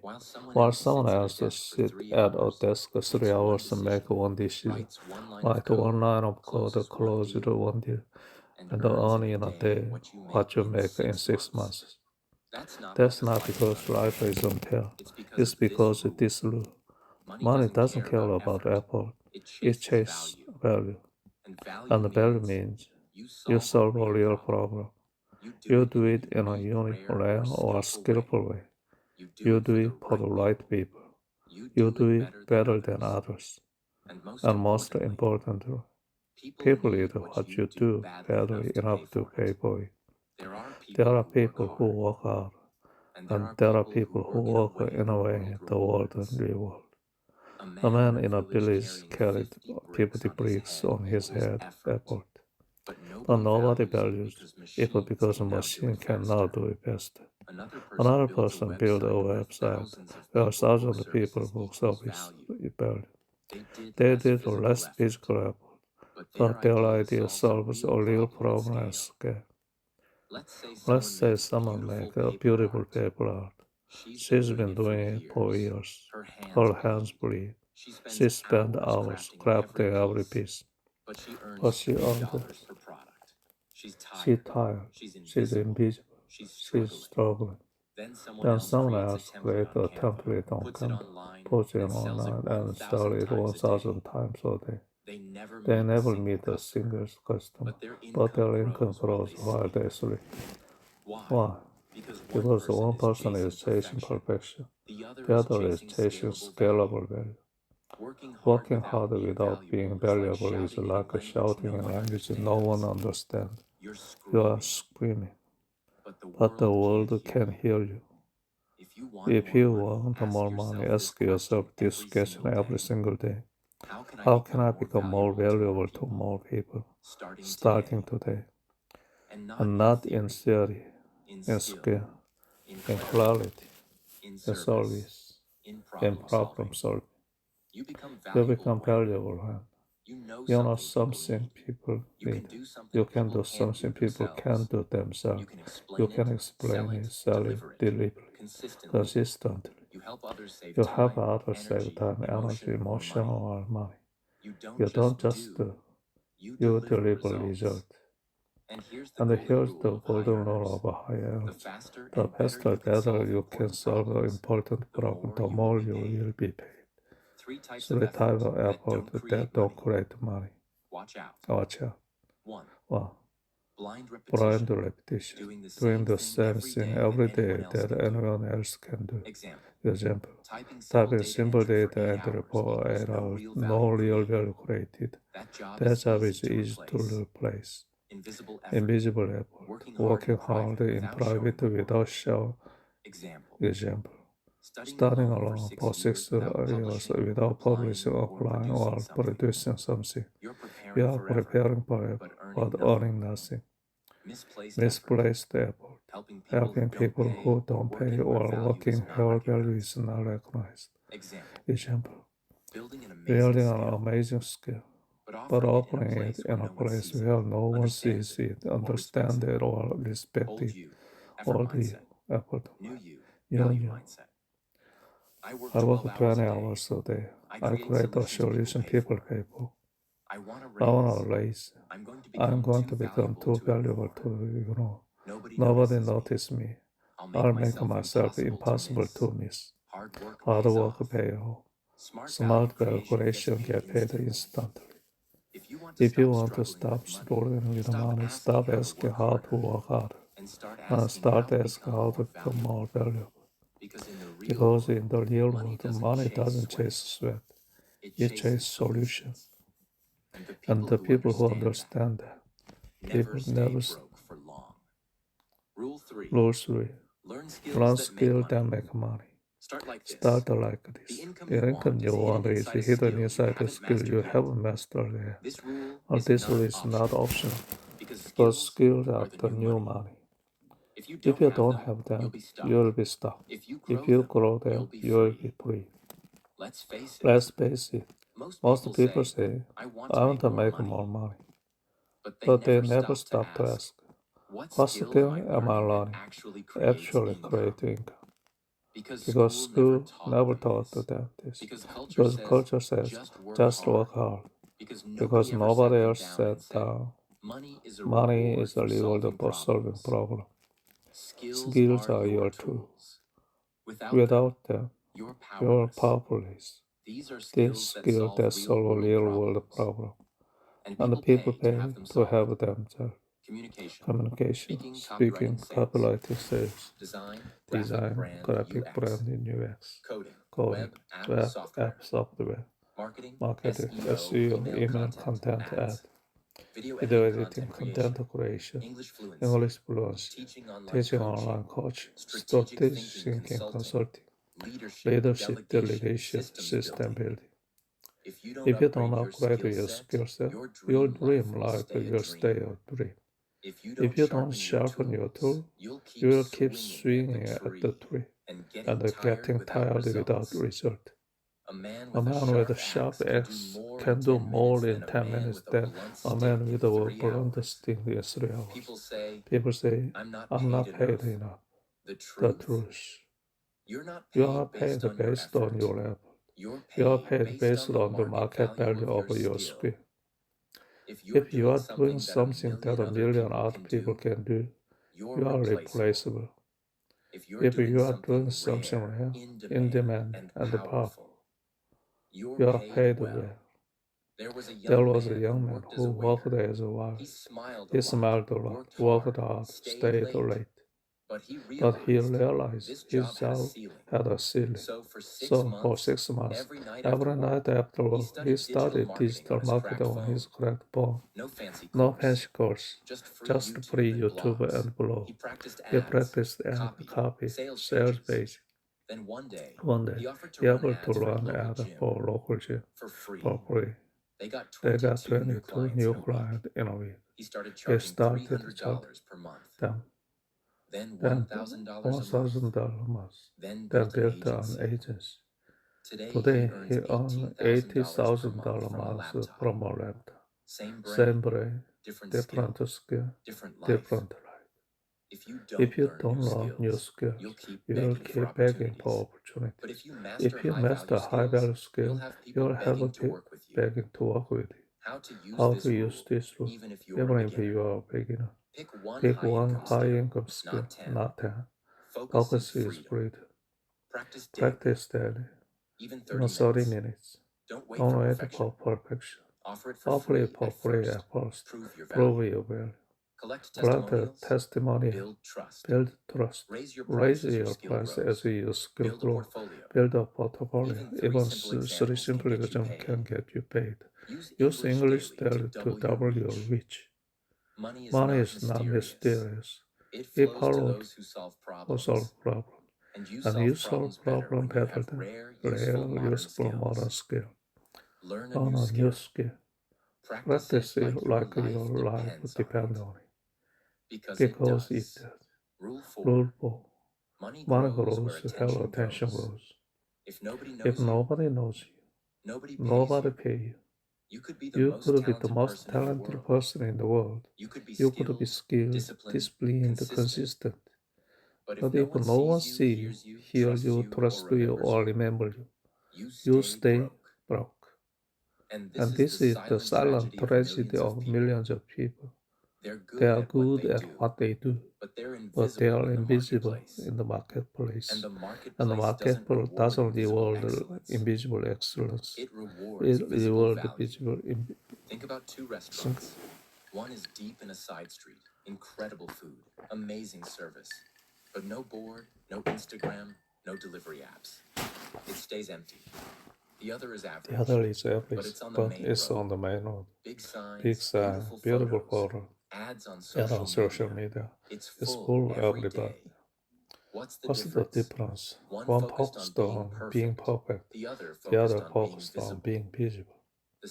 The second one understood this rule. If you want to attract money, you need attention first. In today's world, attention is not optional. It's a form of capital.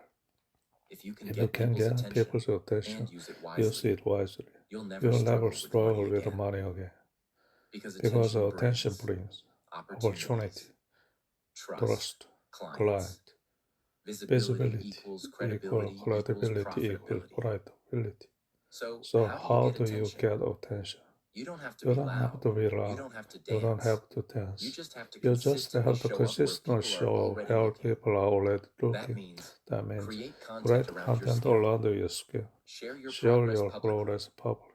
Offer value for free, especially at the start. Use platforms like YouTube, LinkedIn, Twitter. Answer questions, make a tutorial, post ideas, show your face, or at least your voice. Because someone is searching right now for exactly what you offer, but they can't find you because you are hard. You don't need to be the best. You need to be seen. You need to be trusted. You need to be chosen. And that will never happen. If you are still telling yourself, I'm not ready, or I don't want to post, or I'm not comfortable with people watching me, you don't have to be viral. You just have to be visible to the right people. And visibility is the enemy of income. Attention is the oxygen of modern money. Don't just be good. Be seen. Don't just work hard. Be discovered. Because your next big client, your next opportunity, your next jump in income is waiting to see you. But only if you show up. Rule 5. No one's coming to save you. Most people stay broke, not because they don't have potential, but because they are secretly waiting for someone else to change their life, waiting for promotion, waiting for the economy to improve, waiting for motivation, waiting for a rich partner, waiting for luck, waiting for some magic moment to begin. But the truth is brutal. Nothing changes until you do. The reason you are still stuck financially might not be your job, your parents, your past, or your city. It might be because you are still waiting to be rescued. You are waiting for someone to push you, to believe in you, to give you the chance. But here's the real truth. No one is coming. Not your manager, not your crush, not your government, not your God. I've seen this happen again and again. A boy keeps saying he wants to start a business. He watches every video. He dreams of passive income. But he kept saying, I'll start after I get some money, after someone helps me, after I feel ready. 3 years pass. Nothing changes. Because he never took a full responsibility. Think about it. Every January, people full of motivation. By February, 80% vanishes. Why? They were relying on motivation, not ownership. They wanted the gym to fix them. Same with money. People want a shock, a savior, or a secret. What they really is to say, it's all on me now. No excuses, no waiting, no blaming. The moment you say, I don't care who didn't support me, I don't care what resource I don't have, I don't care if I am not talented yet, I will find a way. That moment is the birth of financial freedom, because you start looking outside and you start creating inside. That's when your brain starts working differently. Your standard rise, your energy changes, and you start tolerating poverty like it's a normal way of life. Responsibility is power. The more you blame, the weaker you get. The more you own, the freer you become. Even if something isn't your fault, it's still your responsibility to fix it, because no one will do it for you. Your financial life will begin to transform the day you stop saying, why me? Start saying, try me. Stop waiting for luck. Stop hoping someone will come hold your hand. Your power is not in waiting, it's in deciding. Rule 6. Pay the price. You are not broke because you are unlucky. You are broke because you are not paying poverty. Start with this truth. Every level of life has a cost, not in dollars, but in sacrifice, in time, in pain, in focus, in discomfort. And the cost of financial freedom is higher than most people are willing to pay. That's why they stay poor. Not because they are dumb, not because they are weak, not even because they lack opportunity, but because they keep avoiding the real cost of change. They want a better life, but without leaving their comfort zone. More income, but without learning anything new. A business, but without giving a weekend. Confidence, but without facing failure. Respect, but without doing the hard work consistently. They want the real, but not the price tag. But the truth is this. Every successful person you will ever admire has paid a price that breaks most people. They've walked through years of obscurity, sleepless nights, loneliness, embarrassment, sacrifice, humiliation, deep uncertainty. They paid the price in full, in advance, in pain. And that's why they are free today. There's a man who was a school dropout in a small city. He had no money, no connection, no plan B. But he made one decision. I'll become a high-paid expert, no matter what it cost me. So for 18 months straight, he locked himself in a cheap rented room. No friends, no party, no Netflix, no celebration. He started copywriting 10 hours a day. He practiced by writing fake ads and breaking down real world. He rewrote the bestseller product page by hand 50 times each. He stopped eating out, stopped buying clothes. He used all his saved money to buy books and courses. He applied 50 jobs and was rejected from 47. But he kept going. Every rejection made him better. Every hour alone made him sharper. By month 19, he was making $2,000 per month. By month 27, he crossed $10,000 per month. By year 3, he became one of the highest paid commercial copywriters in his country. All from a dirty room, with nothing but a broken laptop and the decision to pay the price. He didn't wait for motivation. He didn't chase balance. He didn't care what his relatives said. He just looked in the face and said, I will suffer now so I don't suffer forever. Now look around. People scroll all day saying, I wish I had what he has.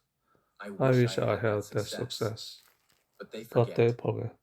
He was paying the price when no one was clapping.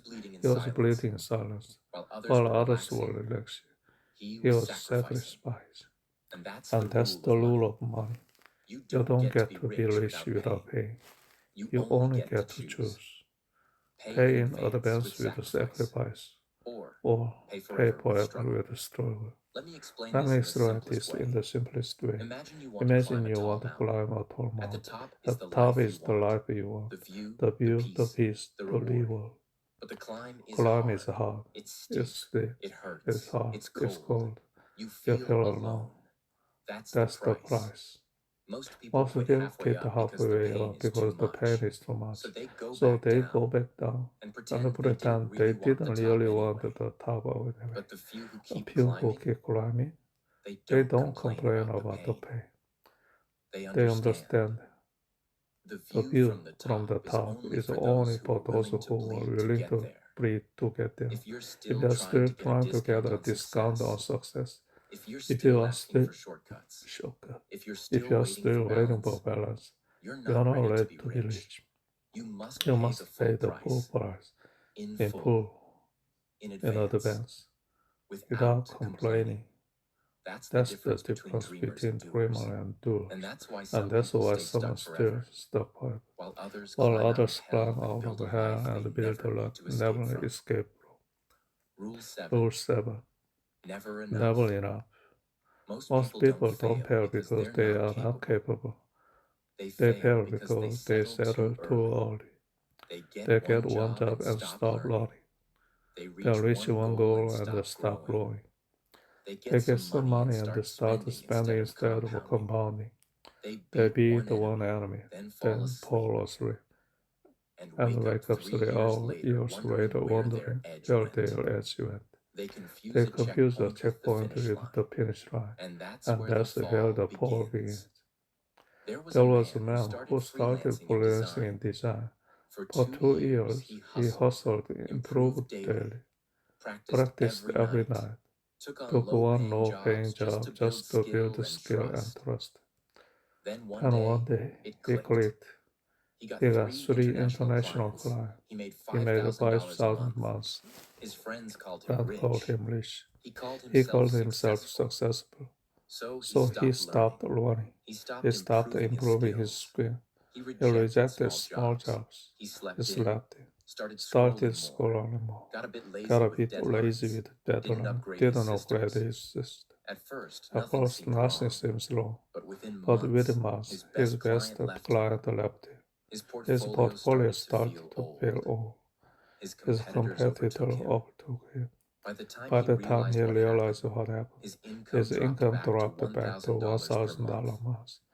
But this month, it was harder to come back because he had lost his anger, not because of failure, but because of temporary success. Growth dies the moment you think you no longer need to grow. If you think, I've learned enough, you'll be destroyed by someone who is still learning. If you think, I'm good at what I do, you'll be replaced by something getting better. If you think, I'm earning enough now, you'll spend more than you grow and fall back into survival mode. Imagine you are in a boat paddling across the river. You paddle hard for hours. You finally reach the middle. You smile, rest your arms, and stop paddling. But the river doesn't stop flowing. It slowly pushes your boat backward, back to where you started. Not because you are not strong enough, but because you stopped moving. That's what happened to your skill, your mindset, your discipline, your business, your body, your money. If you stop growing, you don't just pause, you start thinking. Success is not a destination, it's a mindset, a lifestyle, a daily battle. You don't just become rich, you stay hungry, stay sharp, stay humble. The moment you say, I've done enough, you already start dying. Because money doesn't chase those who want comfort. It chases those who wake up every single day asking, how can I improve today? Even just by 1%. That's the hunger. That refusal to settle. That obsession with the growth. That's what keeps winners winning and everyone else watching. Rule 8. Create a problem. Solve a problem. You don't need to wait for someone to hire you. You can make money by creating a problem people didn't know and solving it better than anyone else. The world doesn't just pay you for working hard. It pays you for creating something people didn't know they needed until you showed them. That's how wealth is born. Most people are waiting to be hired, waiting to be picked, waiting for someone else to tell them, here's your job, here's your task, here's your salary. But what if you stop waiting? What if you invented your own opportunity? That's what smart entrepreneurs do. They don't wait for the market. They create the market. The most successful people don't just solve existence. They create awareness of a new problem and then sell the solution. That's how Uber, Airbnb, Apple, Canva, and YouTube became giant. People screaming for these services. But once they saw the problem being solved, they couldn't go back. Before iPhone, nobody said, I need a smartphone with one button. But once it existed, we were hooked. Before Canva, people didn't know design could be easy. But when someone showed them, it exploded. This is skill of the future. Problem creation, problem solving, and problem communicating. A 21-year-old boy something. In his town, local shop had no logos, no sign, no packaging design, no brand. They just wrote things like a fresh milk or a mama price with a paintbrush. He thought, that's a problem. People won't trust they can recognize. So he learned the basic graphic design on YouTube, practiced logos, posters, simple branding ideas. Then walked from shop to shop and said, Do you Do you want want people to remember your shop forever? I'll give your I'll shop a give it modern look. modern. Just pay Just me pay later me if it later works. if it works. He did free He did the logos fully for the logos first for the 10 first 10 stores. stores. People People started started talking about it. it. Shop Shop signs sign improved. improved. Sales Sales increased. increased. He created He a created a problem problem that people didn't know they had, and and offered a solution that solution made that him money. made him money. Now he Now he runs a design local studio, design studio, trains kids runs for kids free, for free, and sells and simple simple branding across service small across towns, small town, all all without without waiting for a job or degree. He didn't just find the opportunity. He created one. Let's Let's say you live in a small town. Everyone there sells tea, snacks, or groceries. You notice that people don't take online orders. Nobody tracks customers. Nobody sells healthy options. There are no birthday kids and student packs. Everyone closing by 8 p.m. These are all opportunities in disguise. They are problems that until someone shines a light on them. If you step in with a system, a strategy, a shop, a service, a product, that solves that tiny issue in a valuable way. You've just created a brand new income path. You don't need money to make money. You need eyes that can see problems. You need hands that are ready to build. You need courage to say, I'll be the first one to fix this. And if you can master the art of spotting invisible problems, you'll never need to beg for what's going. The market just wants you. The market will need you. Rule 9. Time is your most expensive asset. You can lose $1,000 and earn it back. You can lose a client and win a better one. You can lose a job and get hired again. But if you waste your time, you're burning the only currency you can regenerate. And here's the reality. Most people ignore.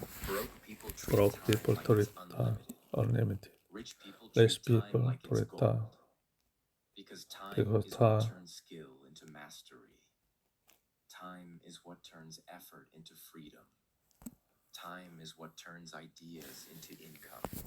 If you waste it, you're choosing to stay behind. Time is your compounding machine. If you give it to learning, creating, practicing, and building, it multiplies. If you give it to scrolling, gossiping, overthinking, and sleeping, it vanishes. And when it vanishes, it takes your dreams with it. Time is the habit that keep you broke. Just 5 more minutes. I'll start next week. I'll just watch one video. This gossip isn't hurting me. This show helps me relax. I can't work today. I'm tired. Every single one is a lie. To keep you broke, average, and easy to control. The way you spend your hours, the way you build your life. Time is more valuable than money. Because time creates money.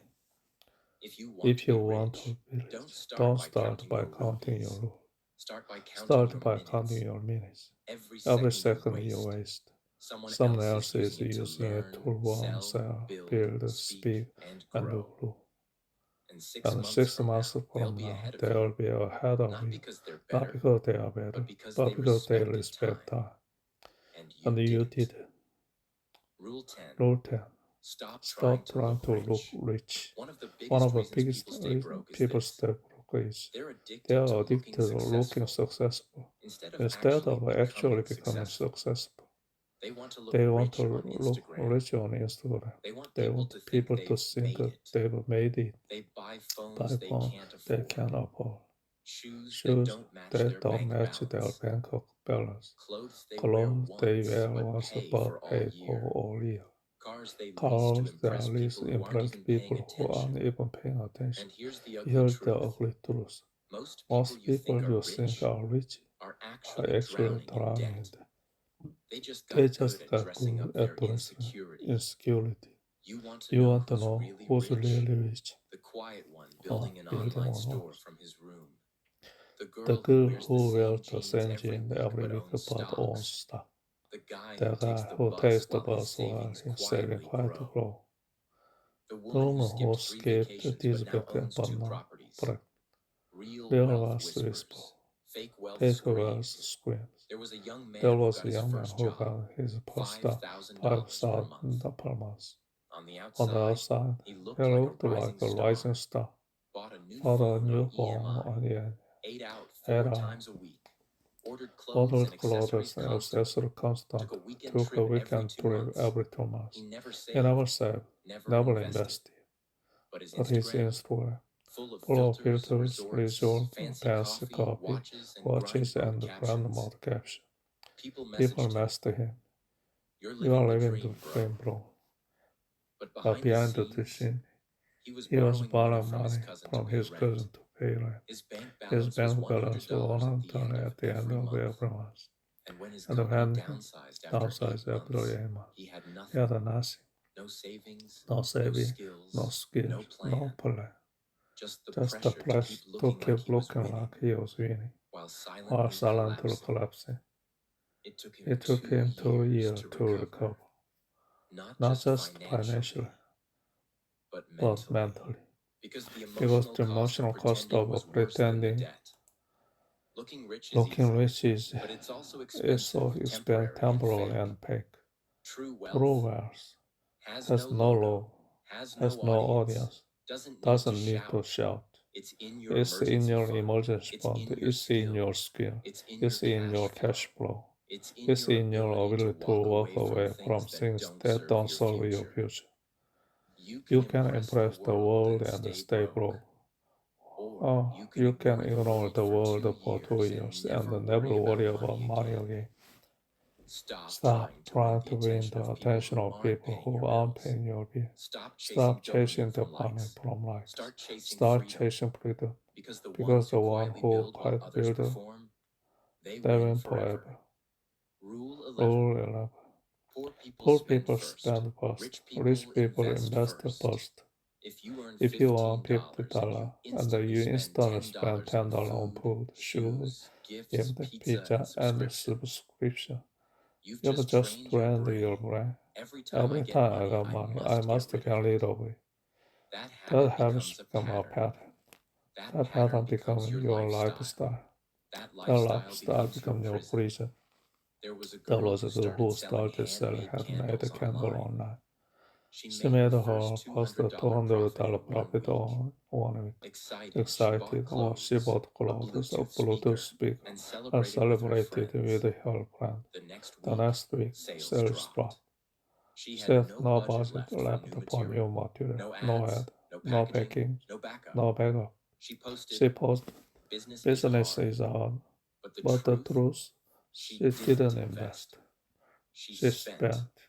Compared that to her friend who also started $200 but didn't touch it. She reinvested $150 into better products, packaging, and the domain name.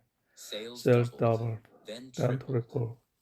By month two, she was earning $100 and still living like she had $200. Why? Because she didn't just want to make money, she wanted to build money. Here's how it works. Poor thinking. I made the money. I deserve to spend it. Rich thinking. I made money. I need to protect and multiply. If you can't manage 1,000, you won't manage $1,000. If you don't respect $50, you will respect $5,000. It's not about how much you earn. It's about what you do with what you earn. Rich people use money as a tool to build more. Poor people use money as a reward for existing. That's the mindset shift that changes your entire life. Every time you receive money, no matter how small, ask, how much of this can I save, invest, or reinvest? Not, what can I buy? Start small, 10% into a skill course, 10% into saving, 10% into a new tool.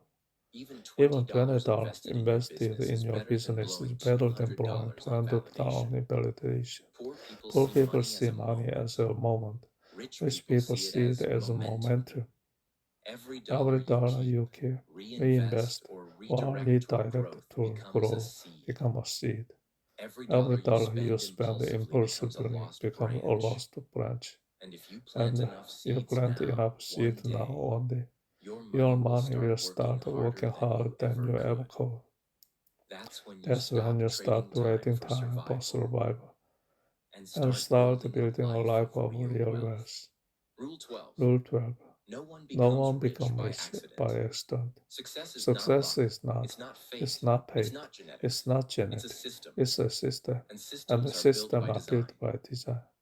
Most broke people believe one dangerous lie. Rich people are just luck. They think he got rich because he knew something. She had supportive parents. She was born in the right country. She got lucky on his boy. They made it big because they had the money to start. But let me tell you something brutal, real, and honest. Every financially free person you admire made the decision you are avoiding. They took action you are not taking. They sacrificed in silence while others mocked them. They studied while others watched the show. They created while others consumed. They built habits that made them powerful. They invested while others spent. They didn't accidentally build freedom. They designed it like a machine, piece at a time. There was a boy who grew up in a small rural town. No Wi-Fi, no rich friend, no big school. His father ran a broken shop. His mother cleaned house. He had a second-hand phone and used it only after 10 p.m. and the data pack was cheap. But one thing was different about it. He didn't believe in love. He believed in system. He used that phone to watch one English learning video daily, practice freelance skill and that, write content for imaginable client, research real business, learn how to sell, how to build offer, how to price office.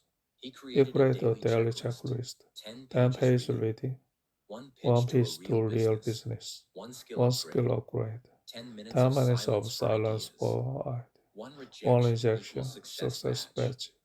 He treated his growth like a formula, not a fantasy. And within 3 years, that same way he was earning online from multiple clients. And his monthly income was more than what his father earned in a year. No luck, no sport, no angel investor, just system, just repetition, just design. Think of this like building a house. You don't get luck and end up with a 3-bedroom flat. You follow a blueprint. You buy material. You build the foundation. You work brick by brick. Success is no difference. If you have no daily system, no money plan, no skill building process, and no longer goal, then don't expect to accidentally land in a mansion. You will never see a rich person say, I don't know how this happened, because they made it happen. You don't get rich by chance. You get rich by choice. And that choice must be made every single day. You must decide what your morning will look like, what skill you will sharpen, what distraction you will cut, what time you will invest, what routine you will commit to. That's how rich people win. And if you still think it's about luck, that's why you are losing. Rule 13. You are the reason you are still broke. You are the solution. Until you blame yourself fully, you'll never own your full power. People blame everything. They blame their childhood, their job, their parents, their school, their boss, their partner, their location, the economy, even the algorithm. They say, it's too late for me. I don't have the right connection. I'm not as lucky as them. I don't have the support. I'm not tech savvy. Nobody helped me. But the truth is this. None of that is why you are broke. You are broke because you haven't taken full ownership. And until you do, Nothing will change. Because blaming is easy. Ownership, that's hard. That's painful. That forces you to look in the mirror and say, this is my fault. But that also means, this is my fix. There was a woman who reported was with a 30-year-old child. She lived in a single-room apartment and worked a dead job early enough to pay rent. For years, she blamed everyone, her ex, her childhood, her manager, the economy. Until one day she looked in the mirror and said, I'm tired of blaming. I want to take full control. That day she wrote one sentence in a notebook. If I am the problem, then I also the solution. She started working 30 minutes earlier to learning marketing. She watched the beginner YouTube video at night. She used her daughter's nap time to practice writing. She offered to manage a small business Instagram account for free.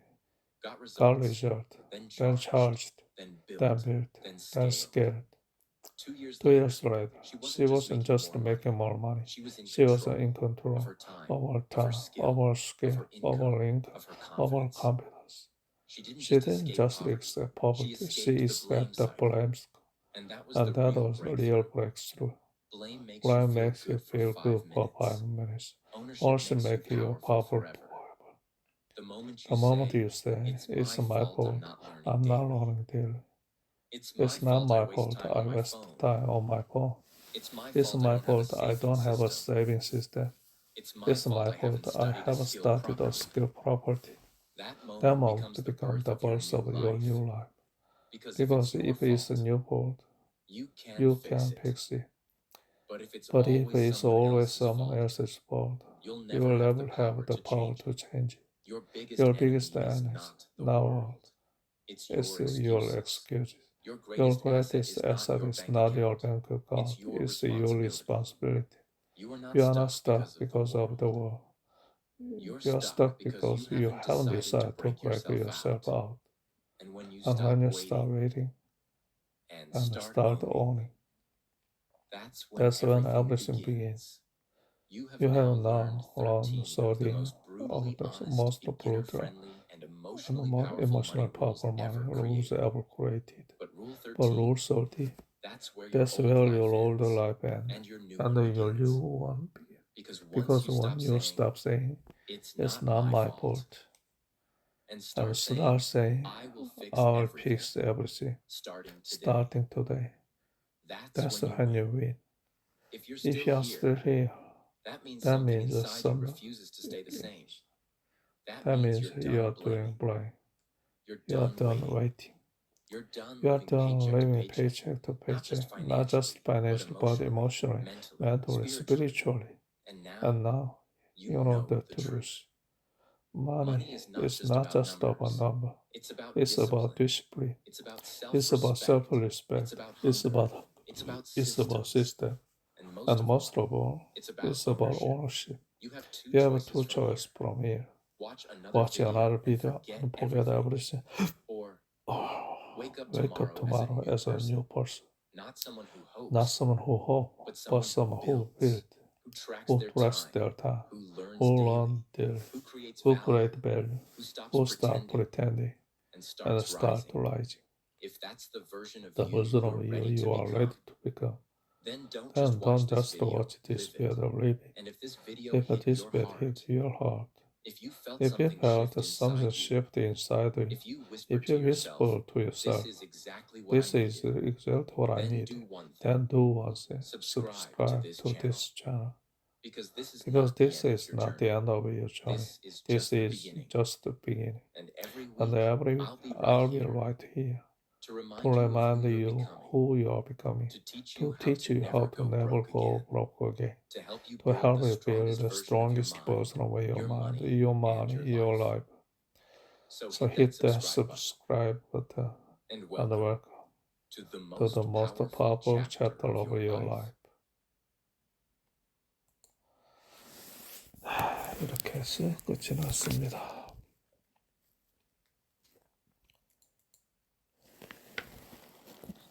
제목이 train your brain to make more money. train your brain to make more money였습니다.